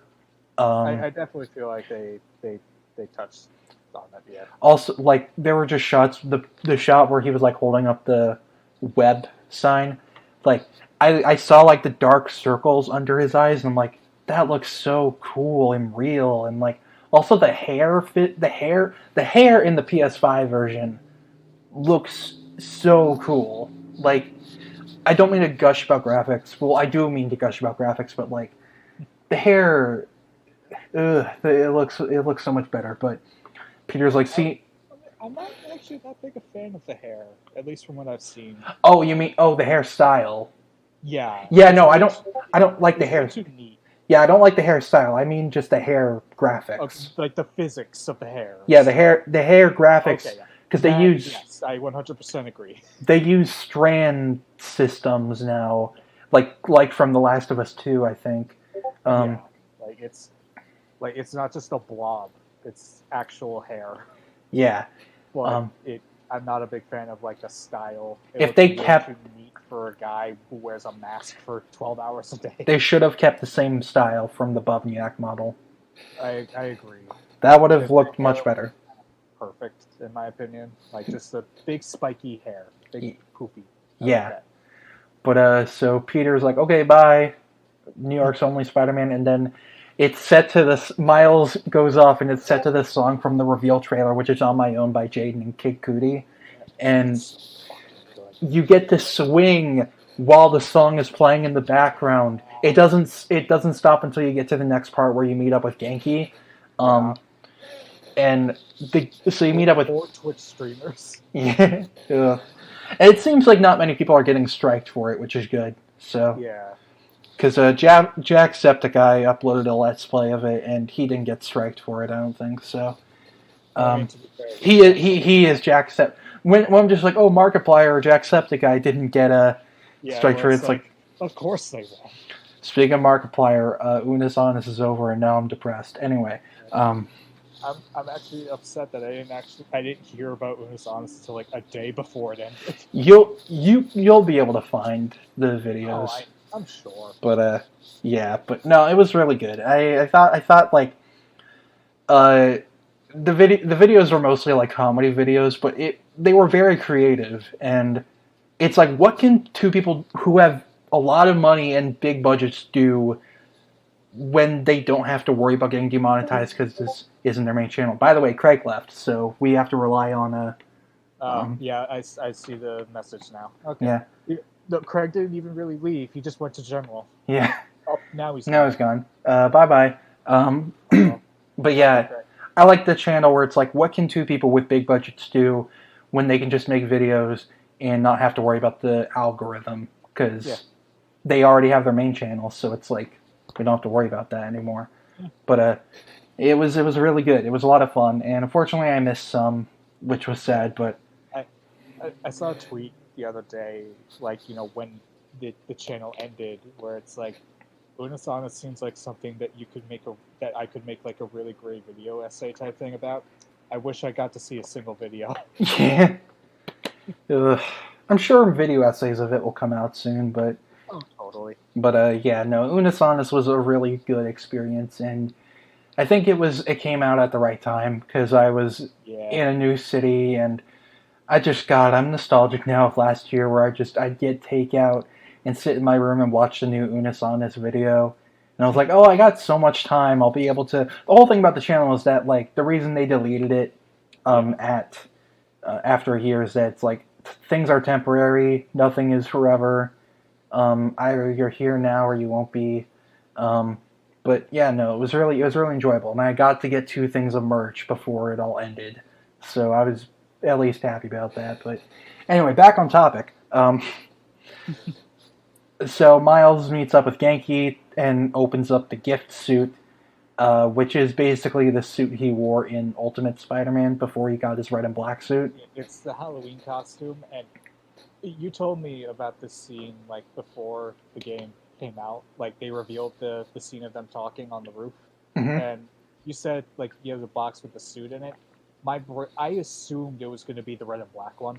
Me too, yeah. So I was so happy when he put it on, and it's the Halloween costume from the comics with the knee and elbow pads and stuff. Because Spider-Geddon implicated that Peter was going to make the Miles suit for him, and I was like, don't do that.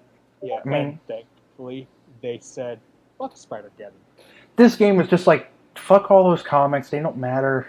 Like, yeah, because they don't, and they're not great. Yeah. Apparently Black Cat Strikes Back was okay, but I didn't... Oh, that's nice. They were forced to elaborate more on the fact that Peter... They had to make Peter be like, no, don't worry, I use protection. That's an actual line. He's like, no, it can't be, we were smart about it. And it's like, man... In the game, he was like, oh, no. Yeah. It's that we applied. Nah, he forgot. Yeah. Well, he didn't forget. He didn't forget. Wow. Yeah. It wasn't a forgetful lapse in memory. But anyway, so basically you go to do some more training stuff, which instead of Taskmaster or Screwball challenges, it's now Peter giving you challenges with holograms, which I think is cool. Yeah. Then after that, you go to investigate a break-in at Roxxon, and that's when you meet the Underground, who have high-tech weapons, which is programmable matter. I'm surprised they never mentioned auto technology, because I thought that was the thing they were going for. That, like, because it said in like Daily Bugle articles that it was memory metal and like linked with their minds, and I thought like that was implicating, oh, they based this off of Doc Ock tech. Or at least some of it off of Doc Ock tech, but yes, he doesn't come up in that regard. Yeah. But when the break-in happened, my mind immediately went, oh, I get to see Prowler already. Prowler was the biggest surprise of this game, which we'll get into, but... Yeah, honestly, I was really happy with what they did with him. Yeah, me too. But, yeah, this mission is just you fight the Underground at Roxxon, which was so cool that, like, you could just immediately go into the building. Yeah. Like, it's cool. But after that, you go to Christmas dinner, and what I like is that over the course of the game, you see how the apartment changes. Yeah, exactly. Because like they're still moving into Miles's grandma's place. Yeah. She moved back. I think she's in Puerto Rico. Yeah, she's back in Puerto Rico. That's right. So they took her old place in Harlem. So they're still like moving their stuff in and her stuff out. Yeah, and they're having Christmas dinner, and so. Miles still has the old TV. Yeah. Like, from the fucking 30s. Yeah, and Genki's staying with him too, and his mom's like, oh, I'm inviting a guest, and they're like, oh, who is it? And then a guest comes in, and it's Finn Mason. Yeah. So I thought Tinkerer was going to be someone entirely different. Like, someone with no connection to, like, the original name of Phineas Mason. But no, in this version, Phineas Mason is Finn Mason, who is a teenage girl who was best friends with Miles when they were both in middle school. Which, honestly, I like the change, because... It's cool. What can you do with just an old geezer? Nothing. Yeah. He's not like Vulture, where he actually goes out and does physical things. He just sits in a lab and makes shit. Like, ever since... Honestly, forever, really. Tinkerer's purpose is to just kind of sit in like a shop and give supervillains, like, advanced tech once in a while. And I mean, I liked how they did him in Homecoming. Oh, same, where he just, he literally tinkers with the alien tech to make cool new weapons. Yeah, he makes the stuff for Vulture and Shocker and all of them. And I do just love how they all look like they're made of garbage.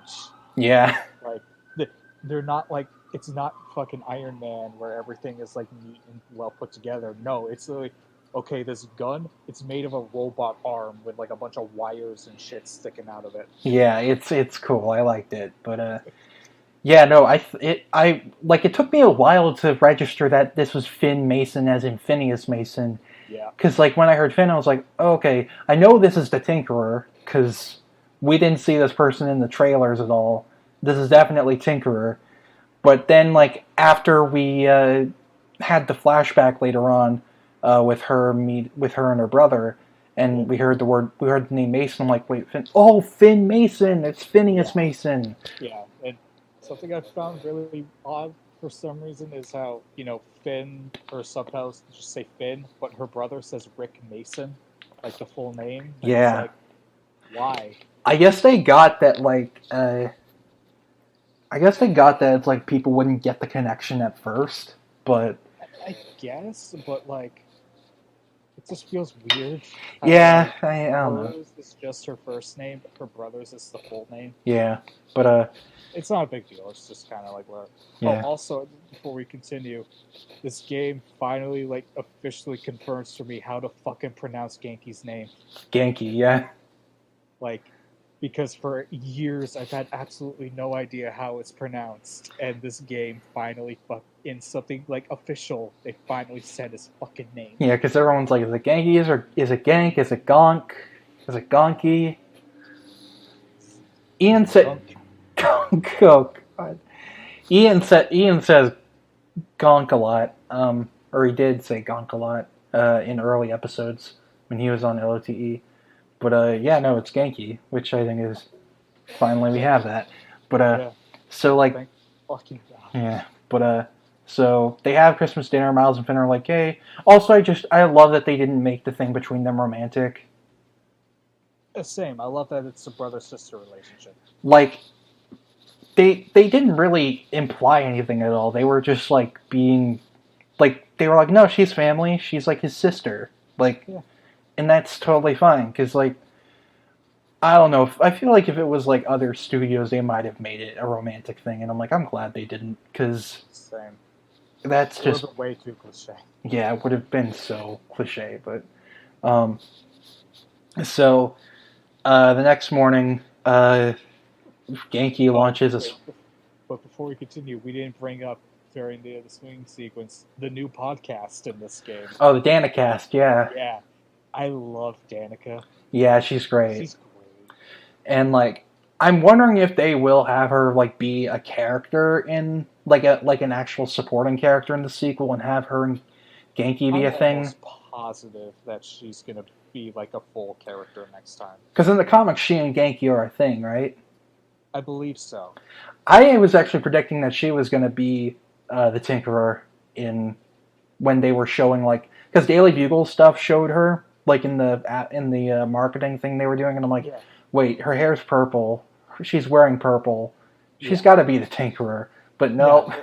Well, when I first saw like the podcast come up, my mind immediately went, oh, okay, so she's the Tinkerer, right? Nope.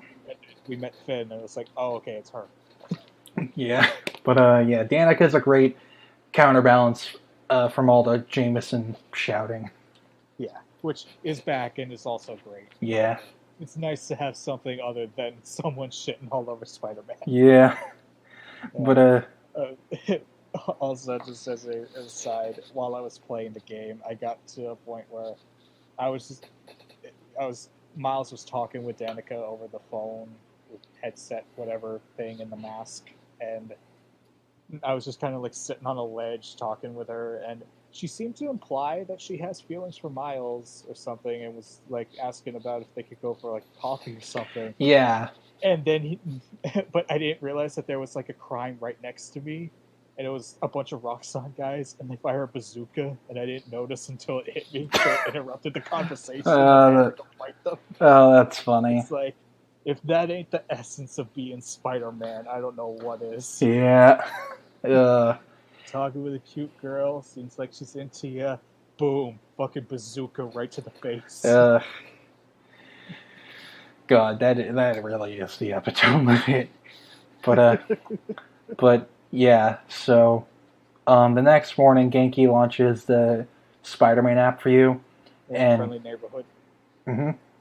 And the first person who uses it is Aaron Davis, who is working at the train station. So you do the whole mission for him, and then he's like, "Okay, here's a 1-year unlimited subway pass. Did I get the name right?" And it says Miles Morales on it. I'm like, I love that he just figured it out like that. Like he's like, yeah, I saw from the news yesterday. That's exactly how your dad and I moved when we were fighting.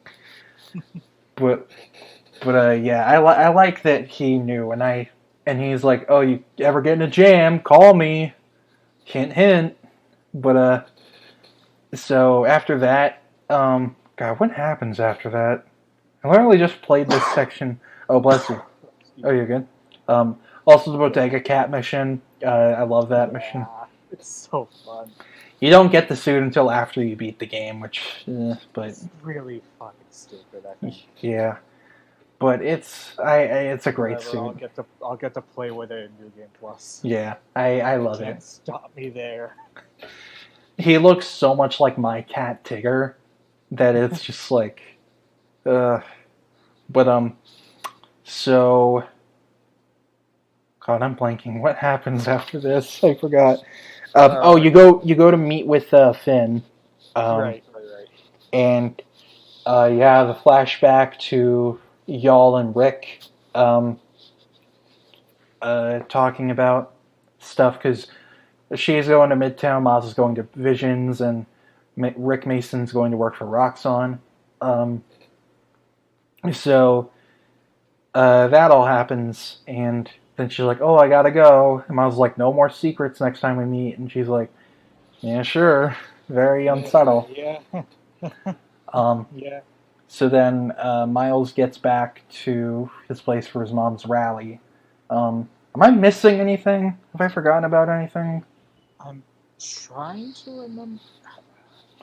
It's hard because I haven't played this game as much as Spider-Man PS4, so it's hard to... Yeah, I literally just beat the game last night, so I'm like trying to remember the early game. Let me look through a Let's Play of it. Yeah. I want to say that we do just kind of go to the rally and then the bridge. Yeah. Oh god, I gotta wait for the... Got an ad for Joe Rogan. Get off my screen, bud. Ugh. How did he get in? Wasn't his whole thing like he was part of Fear Factor and then he got a podcast somehow? Something like that. Scrolling through. Yada yada yada. Oh yeah, so you do just go to the rally after that, which Okay. You see a lot of cool stuff there, which Gloria is back, which I'm very happy about, and she's got a girlfriend. And she's gay, yeah. Ooh. Gay or bi or pan, it doesn't matter. But well, I mean, it does matter. Yeah. You know what I mean by that, but yeah, no, I know what you mean. But yeah, no, she's got a girlfriend, which is cool. And she has a substantial role in this game, which I like. And I hope she's back in the next one because she deserves it. She's great. So she's there. Aaron Davis is there, kind of in the background. He's like, "I'm gonna get out of here before your mom sees me," but I just wanted to be here for support.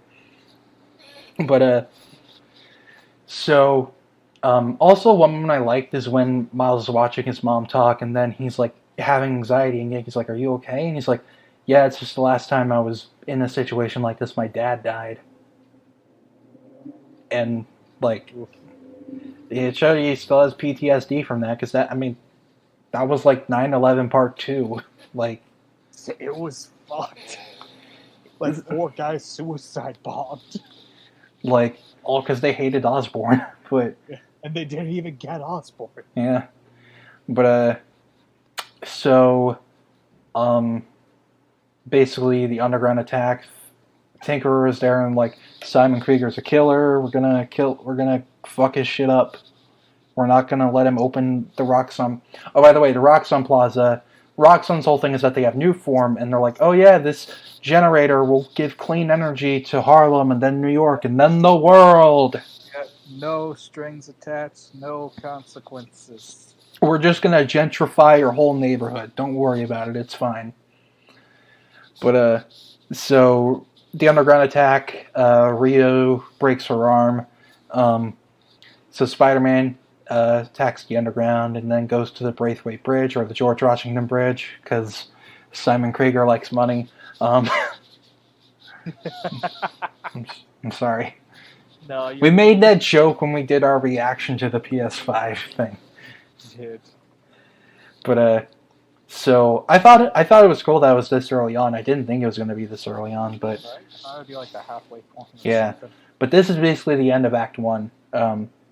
So you go to fight. It's like in the demo, you go to fight the underground, except Tinkerer's mask comes off, and you see that it's Finn. That wasn't shown in the gameplay, but you fight all the people like in the gameplay, except you don't have camouflage yet. You actually get it at the end of this, but it happens exactly how y'all saw in the gameplay. Miles's bioelectricity blows up new form, and the bridge explodes, and he sees the destruction. He's like, "Shit, I did this. There's no way around it. I did this." Yeah, and so then we get the cop moment. We get the 2020 moment. Not just. It isn't just a 2020 moment. Subtle. It isn't a 2020 moment. It's a thing a lot of people unfortunately deal with. But like, it's just a moment. Yeah, but it's basically they point their guns at him and they're like, okay, we're gonna shoot you, and then someone records it, and then they're like, put that phone away now, and then they throw the phone away, and it's like, not subtle, but at the same time, this is the weird thing about it. It's like at the same time, it's not subtle, but they won't really say what it is. That's the weird thing. Like, with Roxxon being like cops, pretty much, cops in the real world, and like Simon Krieger and Roxxon doing this to Harlem because they see. It's basically because they see POC, people of color, as expendable. Yeah, like it's 100% fueled by racism. Yeah. But they never really go to that level. They never outright say any of it, though. And that's why I'm like... Now, I'm a white guy. I don't have any water here in talking about this. Yeah. But, like, I feel like they were a bit too scared to, like, say, like, oh yeah, Simon Krieger is racist. Or Roxxon is racist. They were a bit too scared to go that extra mile. And I feel like they should have, because, I mean, some people could be like, oh, that's a cop-out, the main villain is racist. I'm like, that's not a cop-out, that's a real-world thing. Yeah, like, that ultimately is the story, they just didn't say it explicitly, and I feel like they should have, but, again, what matters to me is how people of color feel about this. Yeah. But, yeah, so... that's just my little tangent on that. But, so, Miles goes camo and disappears, and then, he and Genki the next morning, make the red and black suit, which is cool. Yeah. Like, cause the training, like, Halloween costume got, like, torn up and burnt from the bridge explosion. Yeah. So, figured he needs a suit that's all his, so he used it to make the red and black one. Yeah.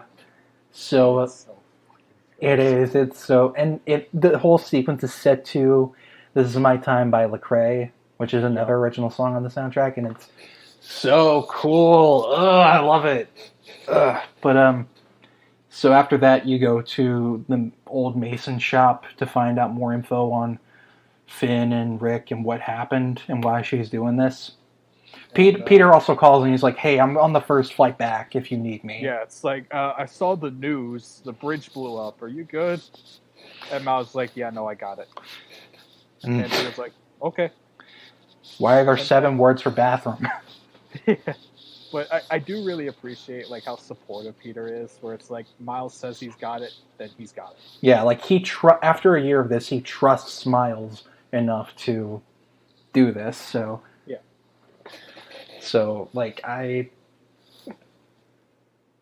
blanked for a sec. Sorry. No, it's good. But anyway, yeah, you break into the shop, and you to get info, and turns out new form gives you like a bone decaying disease. Oh yeah, it like it's fucked. It fucks you up. Like that's what happened to Rick. It's something with the bone. It's something with the bone marrow. I think they said. Like yeah, like I'm gonna look up the new form is just bone hurting juice. Oh no. It's literally what it is. It's bone hurting juice. But I'm never gonna have enough milk to counteract that. Yeah. No calcium will help. Nope. But basically he sees that they were planning to blow up the new form reactor, and then he sees the aftermath in her secret lair that something bad happens. So he's like, oh shit, I gotta find out what it is. So you go off to actually, let me make sure I know what I'm talking about. We're sorry, guys. I played this game once and I started New Game Plus, but I'm not through it all the way, so okay, and yeah, I just looked it up. Yeah, it was straight up bone marrow decay. Yeah. Which is very bad. Yeah. But you go to Roxxon and someone is watching you from the distance. Who could it be? I wonder. But yeah, so you go to Roxxon to find her phone because it's still there and you need to find out what happened. Yeah, so you need the evidence. Yeah, so you sneak in and oh, by the way, stealth in this game so much better. They fixed everything about it. It's actually stealth. Like you can complete an entire enemy base now without being spotted. Yep. You don't got to worry about taking out like one group of enemies and then group number 2 shows up and they automatically know where you are. And even if you get spotted, you can just camo and hide and they will forget that you're there. It's like the Arkham games. Yeah. Just hide on the gargoyle for a couple of minutes. They'll leave you alone. It's good. Yeah, no, it's awesome. I love it. But so you get in there and then the Prowler is there, and Prowler is very interesting in this game, and I like it a lot because he does a shitty thing, yes. But he did it. Everything he does is to protect Miles. Yes. It's never really for his own gain. Like the thing with the Tinker he does later on, he does it so that the whole thing will stop. Yes. Like he wants Miles. He doesn't want Miles getting mixed up in Roxxon's bullshit. But then Krieger just double crosses him. He's like, "No, I'm going to take Spider-Man too." But again, we're getting ahead of ourselves. So the two of you, he helps you get through Roxxon, and you find the phone, and you find out Rick died, and Simon pretty much killed him. Yeah, he intentionally overloaded the reactor to basically fucking vaporize it. Yeah. And we also find out Simon Krieger has a bad temper, which, I mean, what's he gonna do if he lashes out? There's nothing he can do. He's a skinny little weak man. He doesn't turn into a Minotaur. God, that would have been so cool. The guy in the comics who's in charge of Roxxon. That would have been cool if they did that. I'm sorry. Dario Agger, he's cool. But isn't he supposed to be the main villain in Thor Ragnarok? Not Thor Ragnarok, Thor. I think that's the rumor. That's who Christian Bale is playing, I think. Then in which case, get ready to see Christian Bale play a Minotaur. Yeah. But, so after y'all get out, the phone gets fried, and then Aaron's like, look, use Finn, get into the underground, and then find out where the new form is. And... Oh, also, Miles can absorb new form. Yeah, he just absorbs it like a sponge and just releases it in a big explosion. Yeah, which is cool. And also, I'm pretty sure that's new. I don't think he absorbs energy in the books, but yeah, it makes sense he would be able to. But basically you listen to his advice, and you find out that the reason Aaron was cut out is because he told his dad that he was a prowler, and he thought he would forgive him, but he cut him out of the family. So, and also it was in that because the case file on the prowler was in his mom's room before then. Yeah, when you go to look for like a record in the room, you find the prowler case file first. Which, by the way, I like the prowler suit in this game.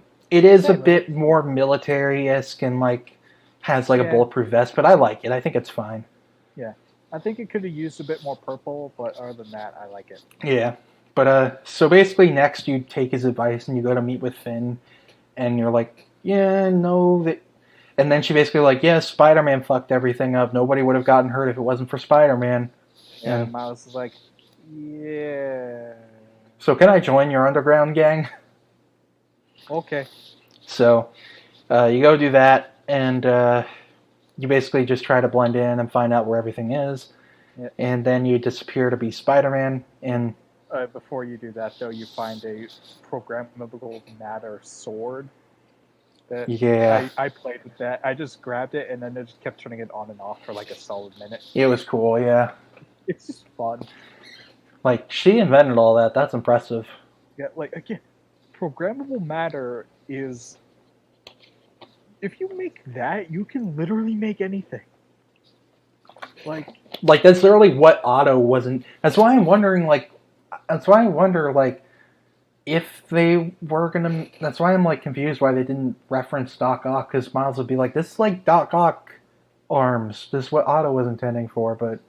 I don't know. It doesn't matter. It's just something in my brain. But you fight your way through as Spider-Man, and then you sneak into the vault, and you find out where the new form is being taken, and you almost get discovered, which I thought was fun. But then you unlock Venom Dash, which is cool. But you fight your way out, then you go over to the theater where it's being held, and you fight your way through more people and stuff, and try to... And you're also debating with Genki, like, whether or not you should tell her you're Spider-Man. Mm-hmm. But then basically she takes the new form after stealth stuff and all that, and she goes on a rampage, like, fucking up the city, you're chasing her, and then she's like, got you on the ropes, and he reveals that he's Miles, and then she's shocked, but then she just disappears. Yeah. And he's like, shit, fuck, I got... Ugh. But, I think after that you go to meet with Aaron. And yeah, you go to meet him at the docks. And that's when you do the whole mixtape thing, which I think that was pretty cool. I love that side mission. Yeah, you had to find the... and the thing you unlock from the end of it is a Prowler version of the Spider-Man suit. It's called Purple Rain, but like rain is in REIGN, which I thought was cool. It's probably my favorite suit outside of like Spider-Verse or Crimson Cowl. I now wear it with like every scene with Aaron in it because I think it's just fitting. Like I was wearing it during the part, you know. Yeah. You could get. I don't want to spoil it just yet, even though I know everyone already knows it was going to be in the game anyway. Yeah, but you talk to Aaron and he gives you advice on what to do, and then he's asking where you're going to meet, and then it's like dun dun dun. He's talking to Simon Krieger. Go to Trinity Church. Leave the boy alone. I trust you, Simon Krieger. But no. But then Miles and Finn meet up, or unless something else happened in between. Let me see. Yada yada yada. I think just side mission stuff. Yeah, probably. I'm still just trying to be sure because I don't want to miss anything. But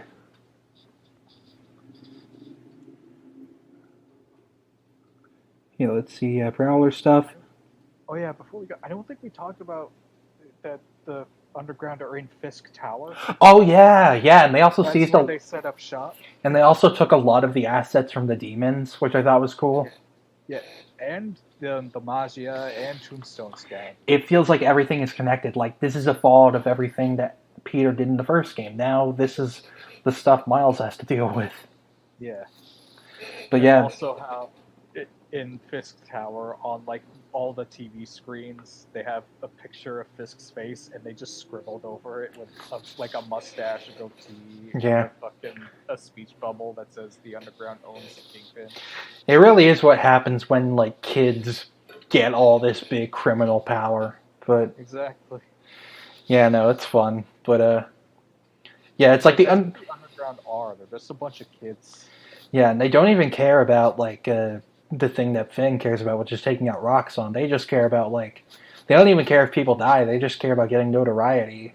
Exactly, they just want attention. Yeah, so they're only taking down Roxxon because will give them attention. And that's why Miles has a point, because he goes to talk to Finn at Trinity Church, and during the next mission, and Finn is like, "No, this is the only way to beat them," and he's like, "You don't know that." Like, and you see, it's like, yeah, she has noble intentions, but it's like using the underground, that's gonna bite her in the ass, because like, yeah, I guarantee that had the plan gone without a hitch, and everything went exactly as Finn planned, the underground were just gonna toss her away.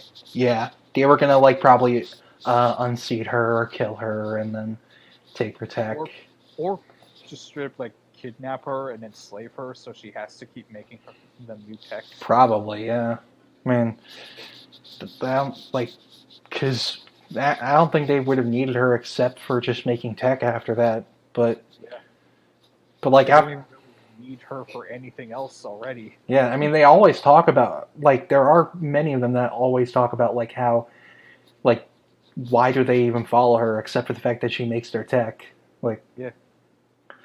But yeah, so yeah, at the church, fucking Rhino just drops in from the sky and beats the shit out of you.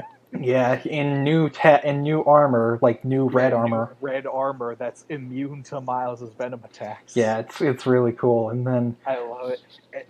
I really appreciate that finally they covered up his stupid like his sides and shit that were exposed on the suit. Yeah. Because those had no reason to not be covered in armor. Yeah. But basically, you fight. Well, you don't fight him. You get kidnapped. Both he and Finn get kidnapped, and then the cops come in and are like, "There are no cameras this time," and then they start trying to kill him or beat him up, and then you use the Super Mega Venom Blast, which is basically a screen nuke. Yep. I love it. It's really cool. It uses up all your venom, so. Yeah, but when it works, it's really useful. Yeah. But, yeah, basically Simon Krieger's like, Finn's like talking shit about him. He's like, no, I don't care. And then he's like, I'm going to take off your mask and study you, and then I'm going to sell your assets or whatever. Like, he wants to make money off of Miles. That's pretty much it. Yeah, it's like, I want to know how your powers work so I can copy them and make more. Yeah. So then the whole mission is you and Finn trying to get out, which I thought was pretty cool. Yeah. And both of you just reminiscing about the old days, and her being like, well, would you have even told me you were Spider-Man if you didn't know? Or like, also just talking about like how they need, like how she can't do it, and them talking back and forth, and they both have points, but then we find out near the end is that Krieger rewired the whole thing where it's like if she does that, then the whole thing is going to blow up and take everyone in Manhattan with it. Yeah. Or at least Harlem, basically. Yeah, I think Harlem will be a crater. Yeah. If Finn goes through with her plan, because Krieger changed the schematics of the reactor. And like every time he tries to tell her, she doesn't listen. But also you fight Rhino again. Because, Miles kind of lied a lot. Yeah, he lied to her when he joined the Underground. He lied to her about being Spider-Man.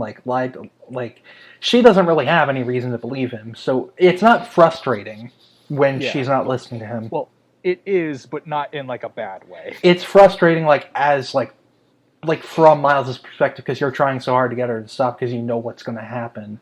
Yeah, but she won't. She just won't listen because she has no reason to listen to you Yeah. anymore. But y'all fight Rhino, and it's awesome. Yeah. But I think it's like while you're looking at the stuff, when you find out what's going to happen if she goes through with her plan, Rhino's just taunting her. And this is the part with the dual sense that was really cool, is when Rhino's armor was crackling, I felt the individual crackles in the controller. That's awesome. It's so cool, man. Like, when you get the PS5, like, DualSense is, like, probably the best thing about it, aside from the speed. Like, it's so cool. Oh, yeah, and before we talk about the Rhino fight, there is a scene where Prowler's talking with Krieger, and he's like, you weren't supposed to take Spider-Man. You're supposed to leave him alone, and Krieger's just like, nah, and just walks away. Yeah, I love that. Yeah, because it's like, why the fuck would you listen to Prowler? Like, he's just some guy. And Prowler's like, I could go forward with you. And he's like, yeah, but I know you're not. You're too self-serving for that. Yeah. But also, just as an aside, I think it's in this section, you find a computer terminal about Roxxon assets, quote-unquote assets, and Krieger is like listing them off on like a recording. And he's like, Black Cat, she went straight-ish. Tombstone's in prison. How about the guy in the purple? And that's when Miles realizes, oh, it's Prowler. I think I missed that. Oh. Well, yeah, it's a terminal. You can find it. Oh, God, I'll have to find that again when I replay it. It's in this mission, right? I believe so, yeah, because it's like right before the scene where, Prowler and Krieger are talking. Okay, so I'll definitely try to find that. Rhino's hanging out in that scene. He's just chilling. But, yeah, I like that part where Krieger's talking about, like, Rhino, he wants out of that suit, but, if we let him kill Spider-Man, he'll forget about it. Yeah, exactly. It's like, that suit's the only thing that lets anyone give a damn about him. Like, if he gets to kill Spider-Man, he'll be cool with being stuck in that suit forever. Yeah. But, So, just glue some new pieces to it and see what happens. It really is. Basically what they did. They put super glued some red shit on top of it. And some goggles over his eyes. But and I guess they made his horn pointier. It chips off. It does. Finn straight up cuts off his horn. Yeah. But yeah, the fight with him is really cool. I think it's a lot of fun. You gotta direct him into the tanks and stuff, so that way you can chip away his armor, so you can actually do damage. And power up different generators and throw them at him, so it weakens him. Yep. But it was really cool. But after you beat him, and you're finding out about what's going to happen, he's taunting Finn about her brother, and then she just kills him. Yeah. I think he's dead. Like, we didn't see his body. We don't see. We see her stab him, and he reacts with pain, and then we never see Rhino again. I wonder if he is dead though, or if I think they shot it that way so it could be ambiguous, in case they want to bring Rhino back. Yeah, so we'll see. But he basically tries to stop her, and then she just beats the shit out of him, and she's like, if you get in my way again, I will kill you. He's like, but we're family, and then she's like, my family's dead, and then she leaves. And then he tries to get Genki to find him, and Genki gets him back, and then Rio finds out he's Spider-Man. Which, straight up, she knows. Like, she sees him in the suit, she's like, what are you wearing? Yeah. It's like, funny you should say that. Would you believe me if I said it was a Halloween costume? Maybe if I was 50, maybe if I was 79, sure, but I'm not 79. Maybe if I was actually wearing the Halloween costume version, you might believe it. Yeah. But, basically... Look at my knee pads. But, she ends up, accepting that he's Spider-Man, and he tells them about the plan, and so she and Genki and all of them are going to help people evacuate out of Harlem. Yeah. So, then, basically... he finds out that she's at the Oscorp Science Center, Well, first, you go on the way to find her at the Oscorp Science Center because she's going to use their project that they made to finish the plan. Yep. Then you get kidnapped by Prowler. Yeah, who locks you up in his like sewer lair. He's like, nope, you're gonna stay here. He's like, let Tinkerer and Roxxon kill each other. Like, just stay put. And he's like, no, that's not what I do. And like, Yeah. the whole point he makes is that it's like, look, I've lost everybody. I lost your dad because he literally says when they fight that it's like, your dad said the same thing and he fucking died. And yeah, exactly. Like your dad died being a hero. I'm not gonna let you die too. Yeah. I'm not gonna lose any more family. Yeah. And the fight is okay. I'm just gonna say I love that Prowler. Like, I know I said it earlier, but I love that Prowler is not a villain in this. Like, same. Not even like in Spider-Verse where he was a redeemable villain, but in this, literally just a guy trying to make by and doesn't want to lose his family. Not like in the comics where he's literally just a psychotic gaslighter. Yeah, especially during Bendis' run, Prowler was a horrible person. Like, literally he dies making Miles feel guilty and saying, look, you're just like me now.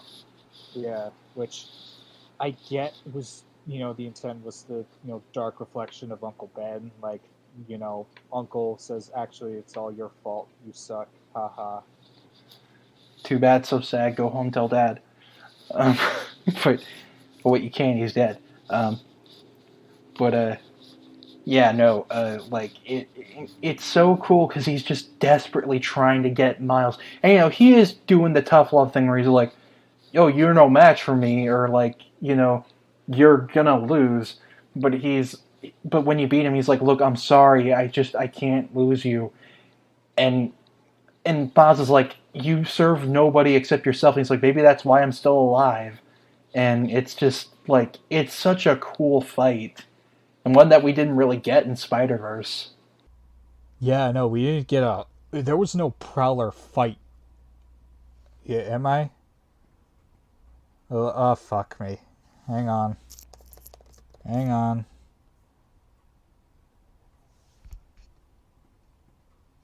Hello? Fuck. How about now? Ah, fuck. Hello? Hello?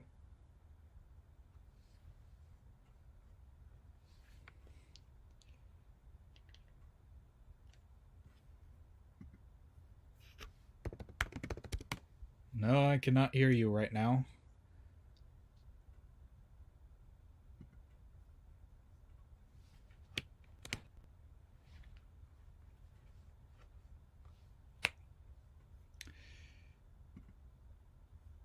Oh boy.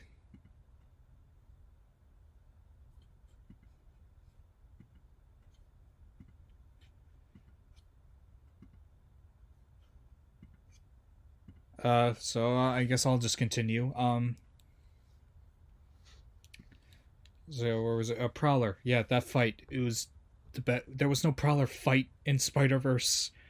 There was a Prowler chase, and then another chase, and then he got shot. Which that was dark. But yeah, no, this time we get like a real fight with Davis, and it's just awesome.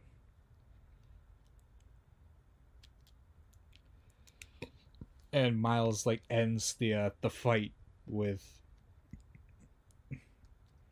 basically telling Aaron that they're done, like they're not family anymore after the kidnapping and everything. So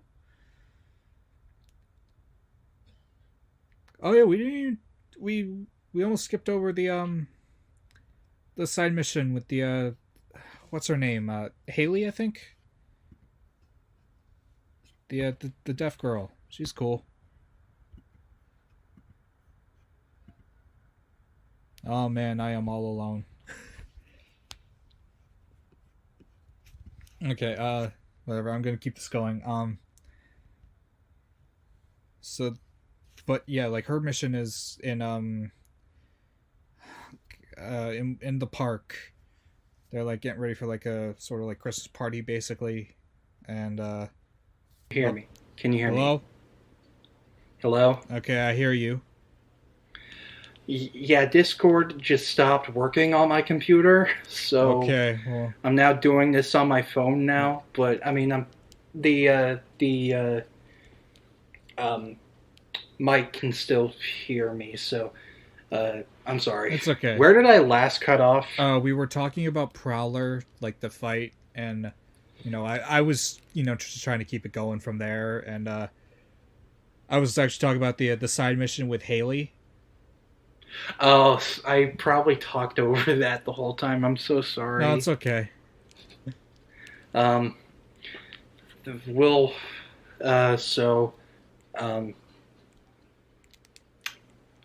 I was just saying how I really liked how Aaron was basically being like, "Look, I can't lose you too, and I'm sorry." And I was like, "I can't be self-serving. I have to be better than that." Yeah. And then he just leaves him. Yeah. But yeah, the side missions with Haley and all the stuff with Fisk, I thought was really cool. I knew it was Fisk behind it all from same. minute one. But it was still nice. I like Haley. I hope she shows up again in the sequel. Same.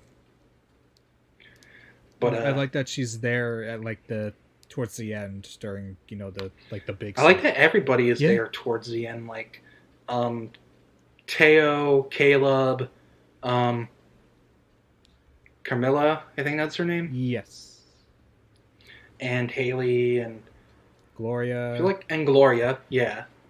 But yeah, I think they were all at the end, and I thought that was cool. But what was I going to say? So after that, you go to the science center and beat up all the bad guys, and then when you go inside, you have a flashback about you and Finn sneaking in to the science center, which all the stuff in there was really cool to look at. Yeah. And I love when you bump into Peter and Otto. Yeah, because you go to like the space section where it's like all these things, and you're trying to get to an elevator so you can get up to like the special section where their energy converter is, because that's what Finn's after. It's bullshit that like they were like, oh no, even though your project's on display, you can't show up. It's bullshit. You can't go in. But I believe it because it's Oscorp. Yeah, true. So, but yeah, they use programmable matter to get in, and I think that's how Finn found. That's how Finn got her ideas for. Yeah, the Tinkerer I don't think stuff. it was necessarily 100% programmable matter. It's like this weird solar panel thing. Yeah. That like it's connected to like a phone app that like you tap a button and it changes shape. Yeah. But that one took me a minute to figure out how to like get the right shape to open the door. Oh god, yeah, that took forever. It's like, what angle do you want from me? Yeah, but you bump into Peter and Otto, who are there to look at stuff. Mm-hmm. Which I guess Otto was there because he's a huge masochist. Because well, I think it's because Peter wanted to show him, the solar panel thing to get the ideas for how to make the arms work. Yeah. And then it ends with Peter being like, oh, I gotta run, I'll be back, though. Yeah, and Otto's just like, okay. Whatever you say, Peter. And then you can hear Otto talking about it. He's like, yeah, it's impressive, I gotta admit. Yeah. But, of course, Norman would want to put his name on everything, so... Yeah. But, so you and Finn go up and find the converter, and Rick meets up with y'all, and then y'all take a picture. Yeah. And then it flashes back to present day, and Finn takes the new form after using the energy converter for it. And then you fight more people, and then Harlem is going to hell. It's like, literally a war between the underground and Roxxon. It's like we haven't really seen. I think there's been stuff like that in Spider-Man games before, but not to like this extent, because it's just like, because also a blizzard is coming through. Yeah. Which, man, my PS4, I feel so bad. Don't when you get the PS5, don't worry, it'll be fine. It makes some sound when it starts up and when you start up a game, but after that, when the fan is really going, you don't hear anything at all. That's cool. Also, what I do is that like after I finish using my PS5, I put a T-shirt over it so none of the dust gets in. I have mine standing up because I have enough space on my TV stand to have it be right next to the TV. So I just put a T-shirt over it so it doesn't get into the vents. But no, wait, did you say something? Oh, no. But basically, you fight through the underground and Roxxon, and you get to Roxxon Plaza, and Roxxon tries to fight you, but then Prowler comes back and helps out, and he's like, I'm going to help everyone get out, along with Genki and Rio and everybody. So, and you go to right the top before of Prowler showed up, I just want to say how I legit thought that Rio was going to get shot.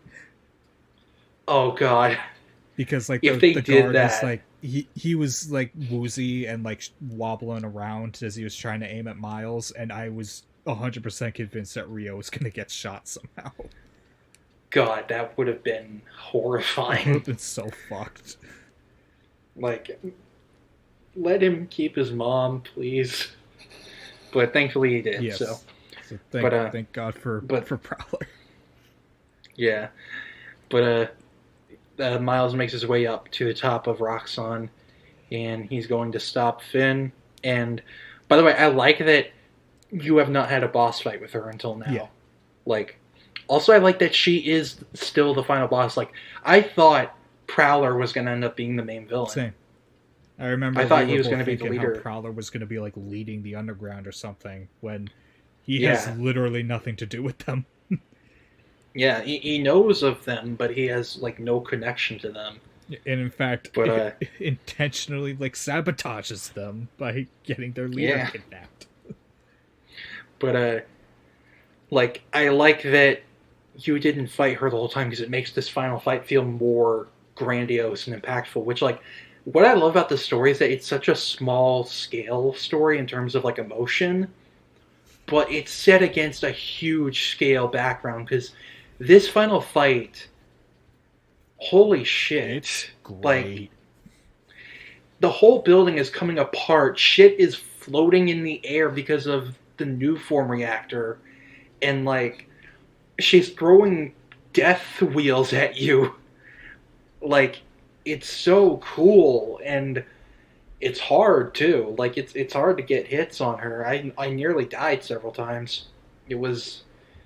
And then Simon's like, oh, by the way, none of this matters if you destroy it, because it'll actually be good for us, because we can be like, oh, terrorist organization tried to sabotage us, we're the good guys.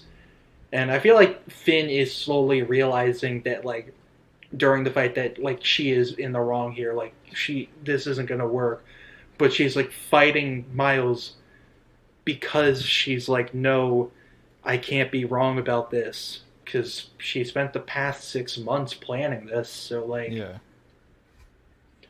But, yeah, no, the final fight is fantastic, and then she basically sees what's happening and realizes, and then she falls, and then you fly after her, and she's just like, I'm sorry.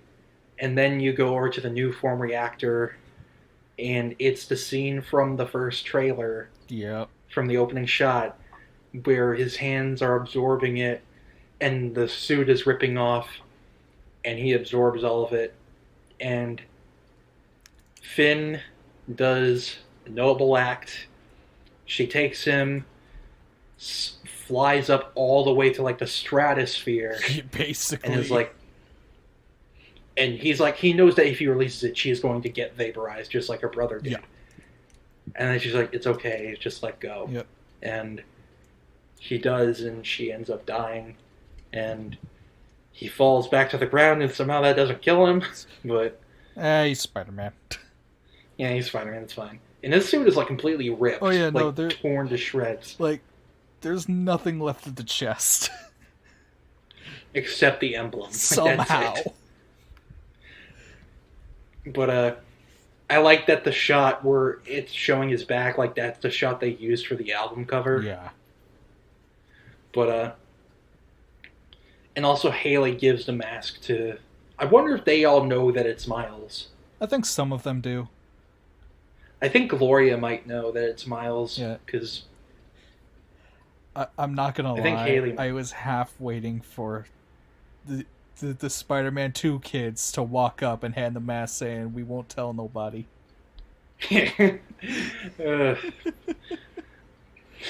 Haley signs it to him. He won't tell nobody.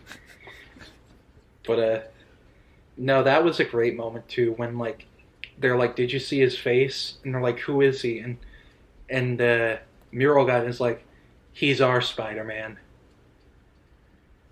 That was beautiful. That was great.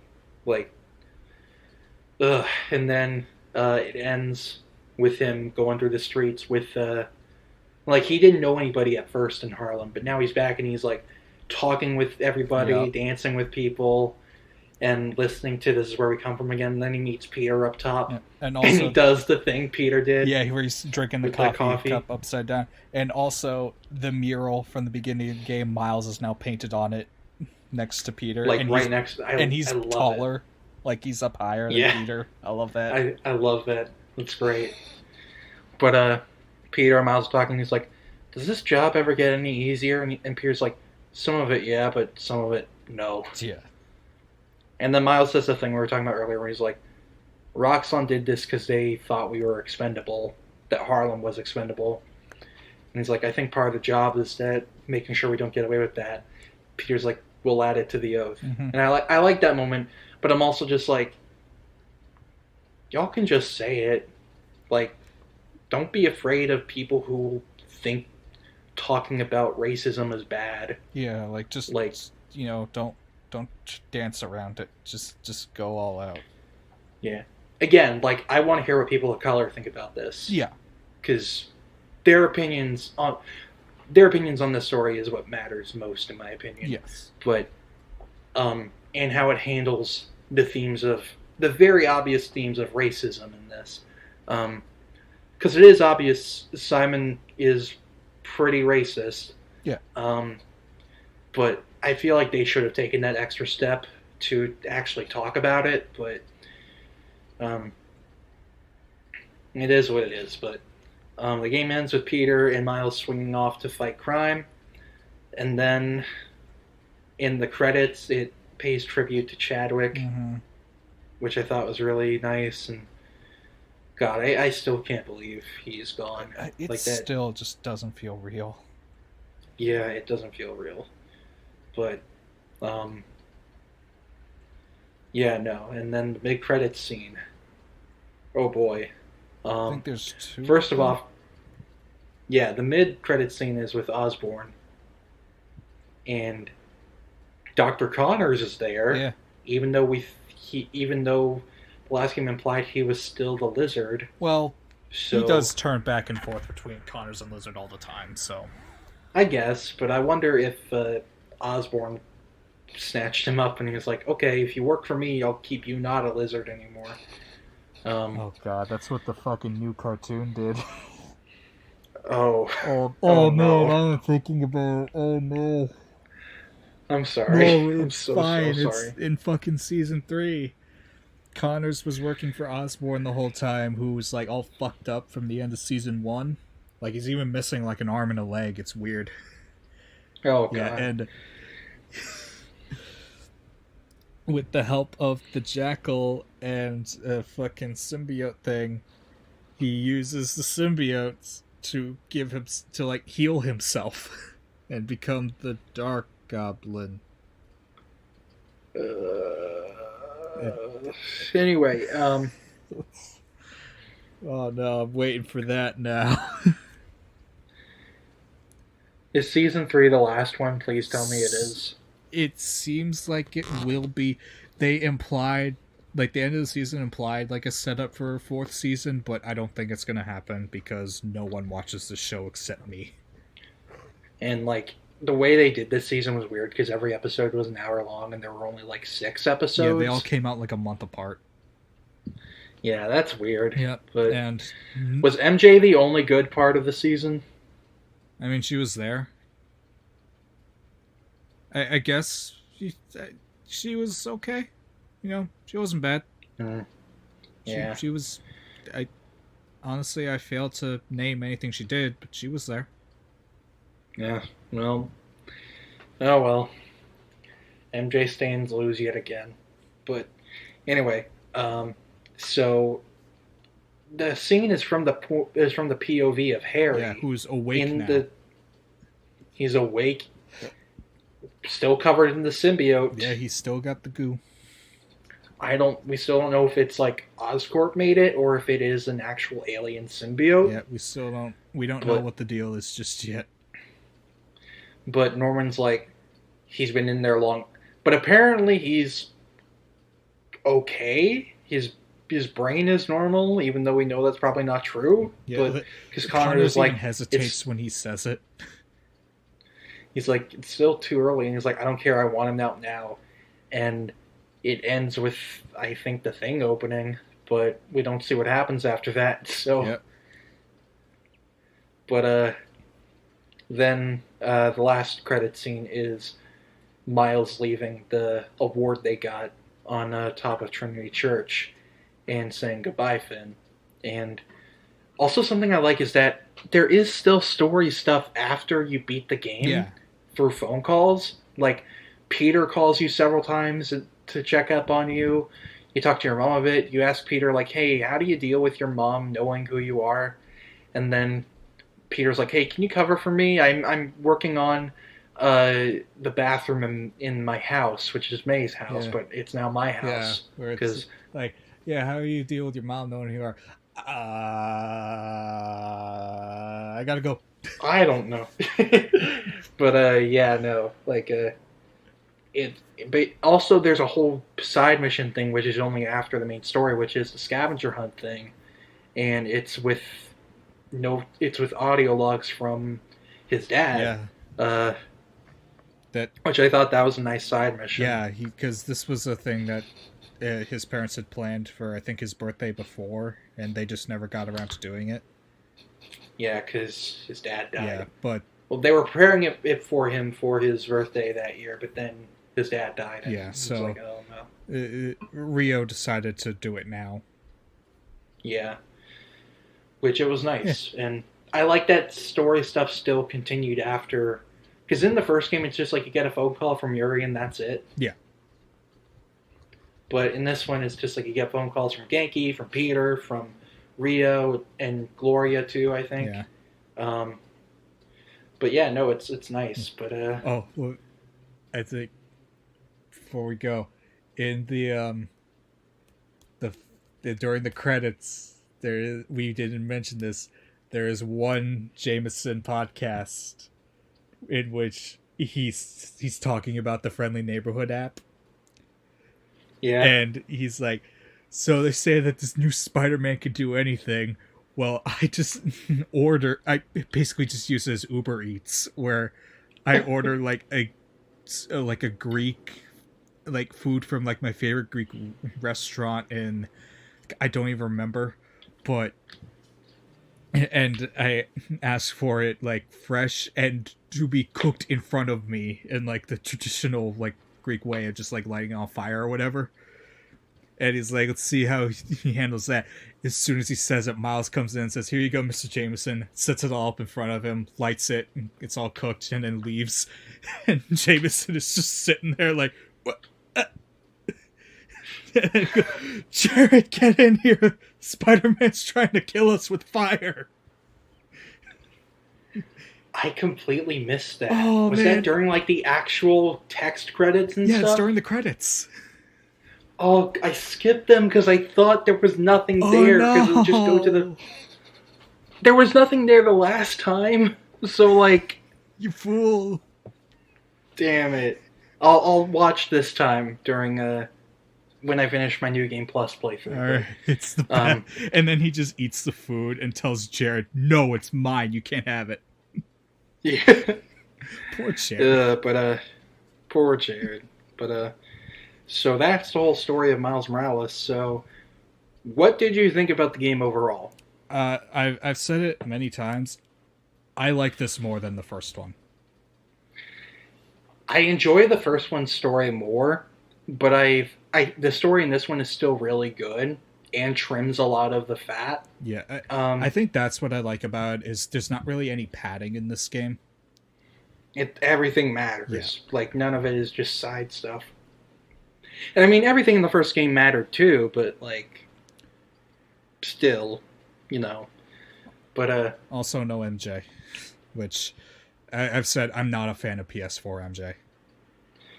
Yeah, I hope they write her better in the next one. Yeah, which the next one's totally going to be called Spider-Man. It will be, yeah. Like, I feel like Venom and Goblin will be the main villains, but it's like maybe one of them will be applied to each. Like, maybe Venom will be Miles' villain, and I don't know. I don't know how they're going to do that. Yeah, it is like, how are they going to handle this? Because I'm still not on board with Harry being Venom. Same. Because I think that's stupid. I didn't like it in Ultimate Spider-Man, the cartoon. I don't like it now. The only time I think it would have worked is in Raimi's Spider-Man 3. Yeah. But, like, I don't see it working now because Harry seemed like a totally fine individual. Yeah, this Harry seems like a really chill dude. Like, he didn't ever steal MJ from Peter. He didn't ever, like, do anything sleazy or slimy. He wasn't ever seeking his father's approval. In fact, he says Norman's kind of a shithead. Yeah, James Franco Harry was a man-child. He was. And I mean, Harry in the comics is too sometimes. But oh, totally. Like again, one of the best parts of Spider-Man 2 is when Harry's throwing the fucking temper tantrum as the reactor's about to kill him. Just like flapping his arms like a bird. Yeah, exactly. It's the best. But yeah, like it. What was I gonna say? They might. I mean, Eddie Brock does exist in this universe. Yeah. So maybe, the symbiote fixes up Harry, and then after a minute, it just leaves him and goes to find Eddie or something.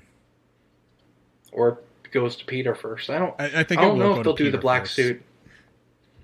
Maybe that's how they'll differentiate between Peter and Miles in the sequel, because Peter will have the black suit for the majority of it. Yeah, like, Miles gets the Venom powers and Peter gets, like, symbiote powers. The other Venom power. Yeah, the other Venom.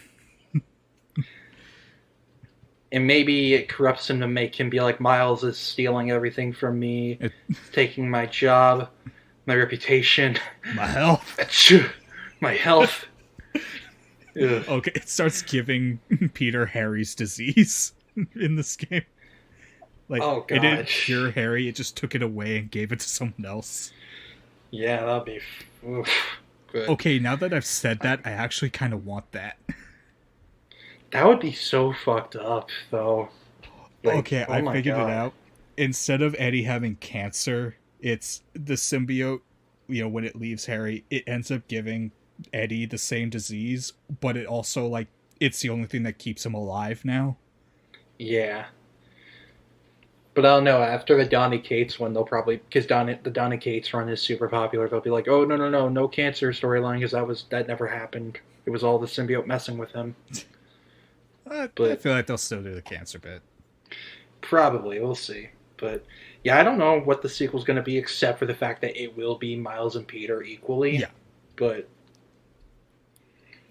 yeah, like, I want it to be like Ultimate Spider-Man's map, where it's like Queens and then Manhattan, but just the size and scale of the new one. Like, because I'm just imagining, like, I want to see gameplay, and then, like, they're just showing Peter swinging across the bridge, and then going to Queens without saying anything, and then people just start cheering, because they're like, yay, Burrows! Yay! But I can't swing for shit here, but yay. Yay. But maybe that's where maybe they'll up the parkour, because the parkour is kind of useless. Yeah. They'll up it for Brooklyn and queens, but we'll see. But what was I saying? So, what were your favorite parts of the game, and what were your least favorite parts? I'm sorry, what's up? What were your favorite parts of the game, and what were your least favorite parts? Okay, favorite, gameplay. Like, it's miles better than the last one. Got him. Oh, hi, Rocky. Oh, is he messing with you again? Get off my laptop, buddy. Okay. You gotta get him a mini laptop, because apparently when cats get on your laptop, they're trying to mirror you. Oh. Like, because they want to help you. So if you get them their own, like, little laptop thing, they'll leave you alone. And, like, it seems to work, so Good to know. you should try to do that. But I also need to give him a little Spider-Man mask. Oh, you do? I do. They're gonna sell some like crazy. Oh, they're totally gonna sell fucking Spider-Cat masks and accessories. Like on Etsy or something, or like they'll sell them. But yeah, no, my favorite is definitely the gameplay. Also, the don't suits. really know what my least. I love the suits. The suits are great. A lot of people hate the programmable matter suit. I think it's fine. Yeah. It lets you have the spider legs, which is cool. Yeah, that's neat. I also love the end suit is great. The end. I love the strike suit, like with the huge gauntlets. I'm kind of iffy on that. It's not my favorite. It's definitely not my favorite. I just really like it. Yeah, I get that. Good for punching. Yeah, but I like the end suit. I like. Oh yeah, true. But the end suit, the 2020 suit, the Purple Rain suit, the animated suit, I thought is cool. Yeah. But what other suits? I don't know. But there's several variant. Oh, I love the 2099 suit. Yeah, I love the like ghost eye thing it has going on. Yeah, I like that. It's like black, red, and blue and white kind of. Yeah. And I love that. Like I think it's like the colors of the Colombian flag. Huh. I think at least. Hold on, I don't want to sound ignorant. I'm sorry. Oh no. Yeah, it's the Puerto Rican flag. Not frag. Oh, no. Flag. The Batman who frags. I had to say that. I'm sorry, but it's the Puerto Rican flag. I don't know why my mind jumped to Colombian. I have no clue why, but it's like the colors of the Puerto Rican flag, which is cool because that's in the game throughout too. Yeah. Yeah, that suit. Trying to think of others. Can't really, but it's fine. And Purple Rain. We mentioned it. I like the tracksuit. The tracksuit's pretty cool. Tracksuit's neat. But yeah, I like the suits in this game. They're pretty good. Yeah. But I don't really know what my least favorite thing is. But I guess it's the fact that they were too kind of scared to like say it up front that yes, this is an allegory for police brutality. Yeah. Yes, this is an allegory for racism. They are pretty upfront about gentrification. Yes. Because I mean that's the whole point of Rio's campaign. Yeah. But they don't really say that, oh yeah, Simon Krieger saw all the people of color who live in Manhattan as expendable. Yeah. Because Harlem is a big center for that, so Yes. it's like, I don't know. Oh, you know what? We didn't mention it somehow. The Uptown Pride suit. Oh yeah, that's great. I love that. That one's probably my favorite, honestly. Yeah, that's a great suit. I love that. Like, it's so cool how just changing the color from red to yellow just creates such a big difference. It's really cool. And also, just they have different material for the suit. Yeah, because it reminds me of like have like a triangle pattern on them, and like the black parts kind of it kind of looks Wakandan, like in a way. At least in terms of like from what I've seen in like the Black Panther movie. Yeah, like it looks similar to that. Because you also reference Wakanda a lot, like in the time capsule stuff. So yeah, I remember there's the Wakandan flag, which has a picture of a panther on it. which is great. Yeah, it's great. But where do you think things are going to go from here? Oh god, all I know is obviously they're setting up Venom stuff. They're gonna do Green Goblin stuff, and that's basically all I know. Yeah, don't really know what else they're going to do. But I feel like Fisk might be a more active player next time. Yeah, because they kind of set up that he's working on coming back, so I feel like he's gonna be more active and like doing stuff. Yeah, I feel like Prowler will come back because he isn't dead. Come back. He just has a 2-year sentence, which like because they could easily do a 2-year time skip. Yeah. So yeah, because he turned himself in to take down Simon because he threatened to do that earlier in the game, and Simon was just like, "You're never going to do that because you'd have to give yourself up, and then you'd have to go to jail, and you're way too selfish to do that." Yeah. And then he did it. He did the noble act. Yeah. So. And Simon was getting taken away in a cop car, and he was just like, "What? No, this is bullshit."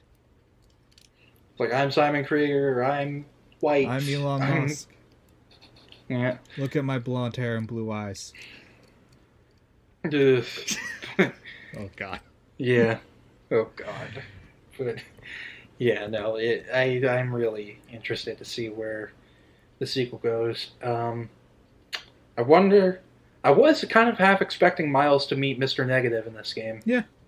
It's kind of sad he doesn't really show up much at all.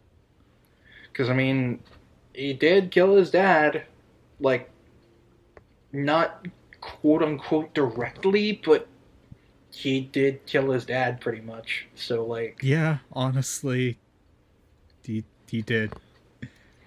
I feel like Lee will come back in the next game. Probably. I feel like he has to. I wonder if Otto will, but I don't want Superior Spider-Man to happen at all whatsoever. No. I know they set it up because Otto's body is failing him, but I do not want it at all whatsoever. It's probably gonna happen. I'll only accept it if it's with Miles as the main playable character. Yeah, honestly, I would be totally on board for like a sequel where Otto has switched, places with Peter, so Otto Spider-Man is the main villain, and you got to play as Miles and take him down. Unless they do that, but like in Life Story where he does it with Miles. Please no. But yeah, I really don't know what the sequel's going to be like. I just know that Venom will be involved somehow, maybe Goblin, or unless they want to save Goblin for the third one. Who knows? We'll see. But I feel like at the end of this whole thing, Peter will die. Yeah. He'll either die or he'll retire for good. But we'll see. They set up that he and MJ might have a baby, so we'll see. But I think that's all the time we got. Oh God, we've gone so far over time again. We are sorry, guys. Oh jeez. Yeah, I see the thing now. Oh boy. So, game good. Game very good. Buy game. Go get game. Game good, very goodly. God, everybody in the D&D campaign won't let me live that down now. Oh God, no. But anyway, thank you guys so much for tuning in. Once again, my name is Alec. I'm one of your hosts. You can follow me at @_the_smartalec on Twitter. And I'm Brian. I'm the other host. You can follow me at Redo Reviews or BMDRLR on Twitter. If you want to follow our podcast on Twitter, you can go to @LOTE_podcast. If you want to follow On Comics Ground on Twitter, you can go to @OnComicsGround. And if you go to our website, we post daily reviews, news, editorials, and all that jazz. So, thank you so much for tuning in, and we will catch you all in the next web. Bye. Bye.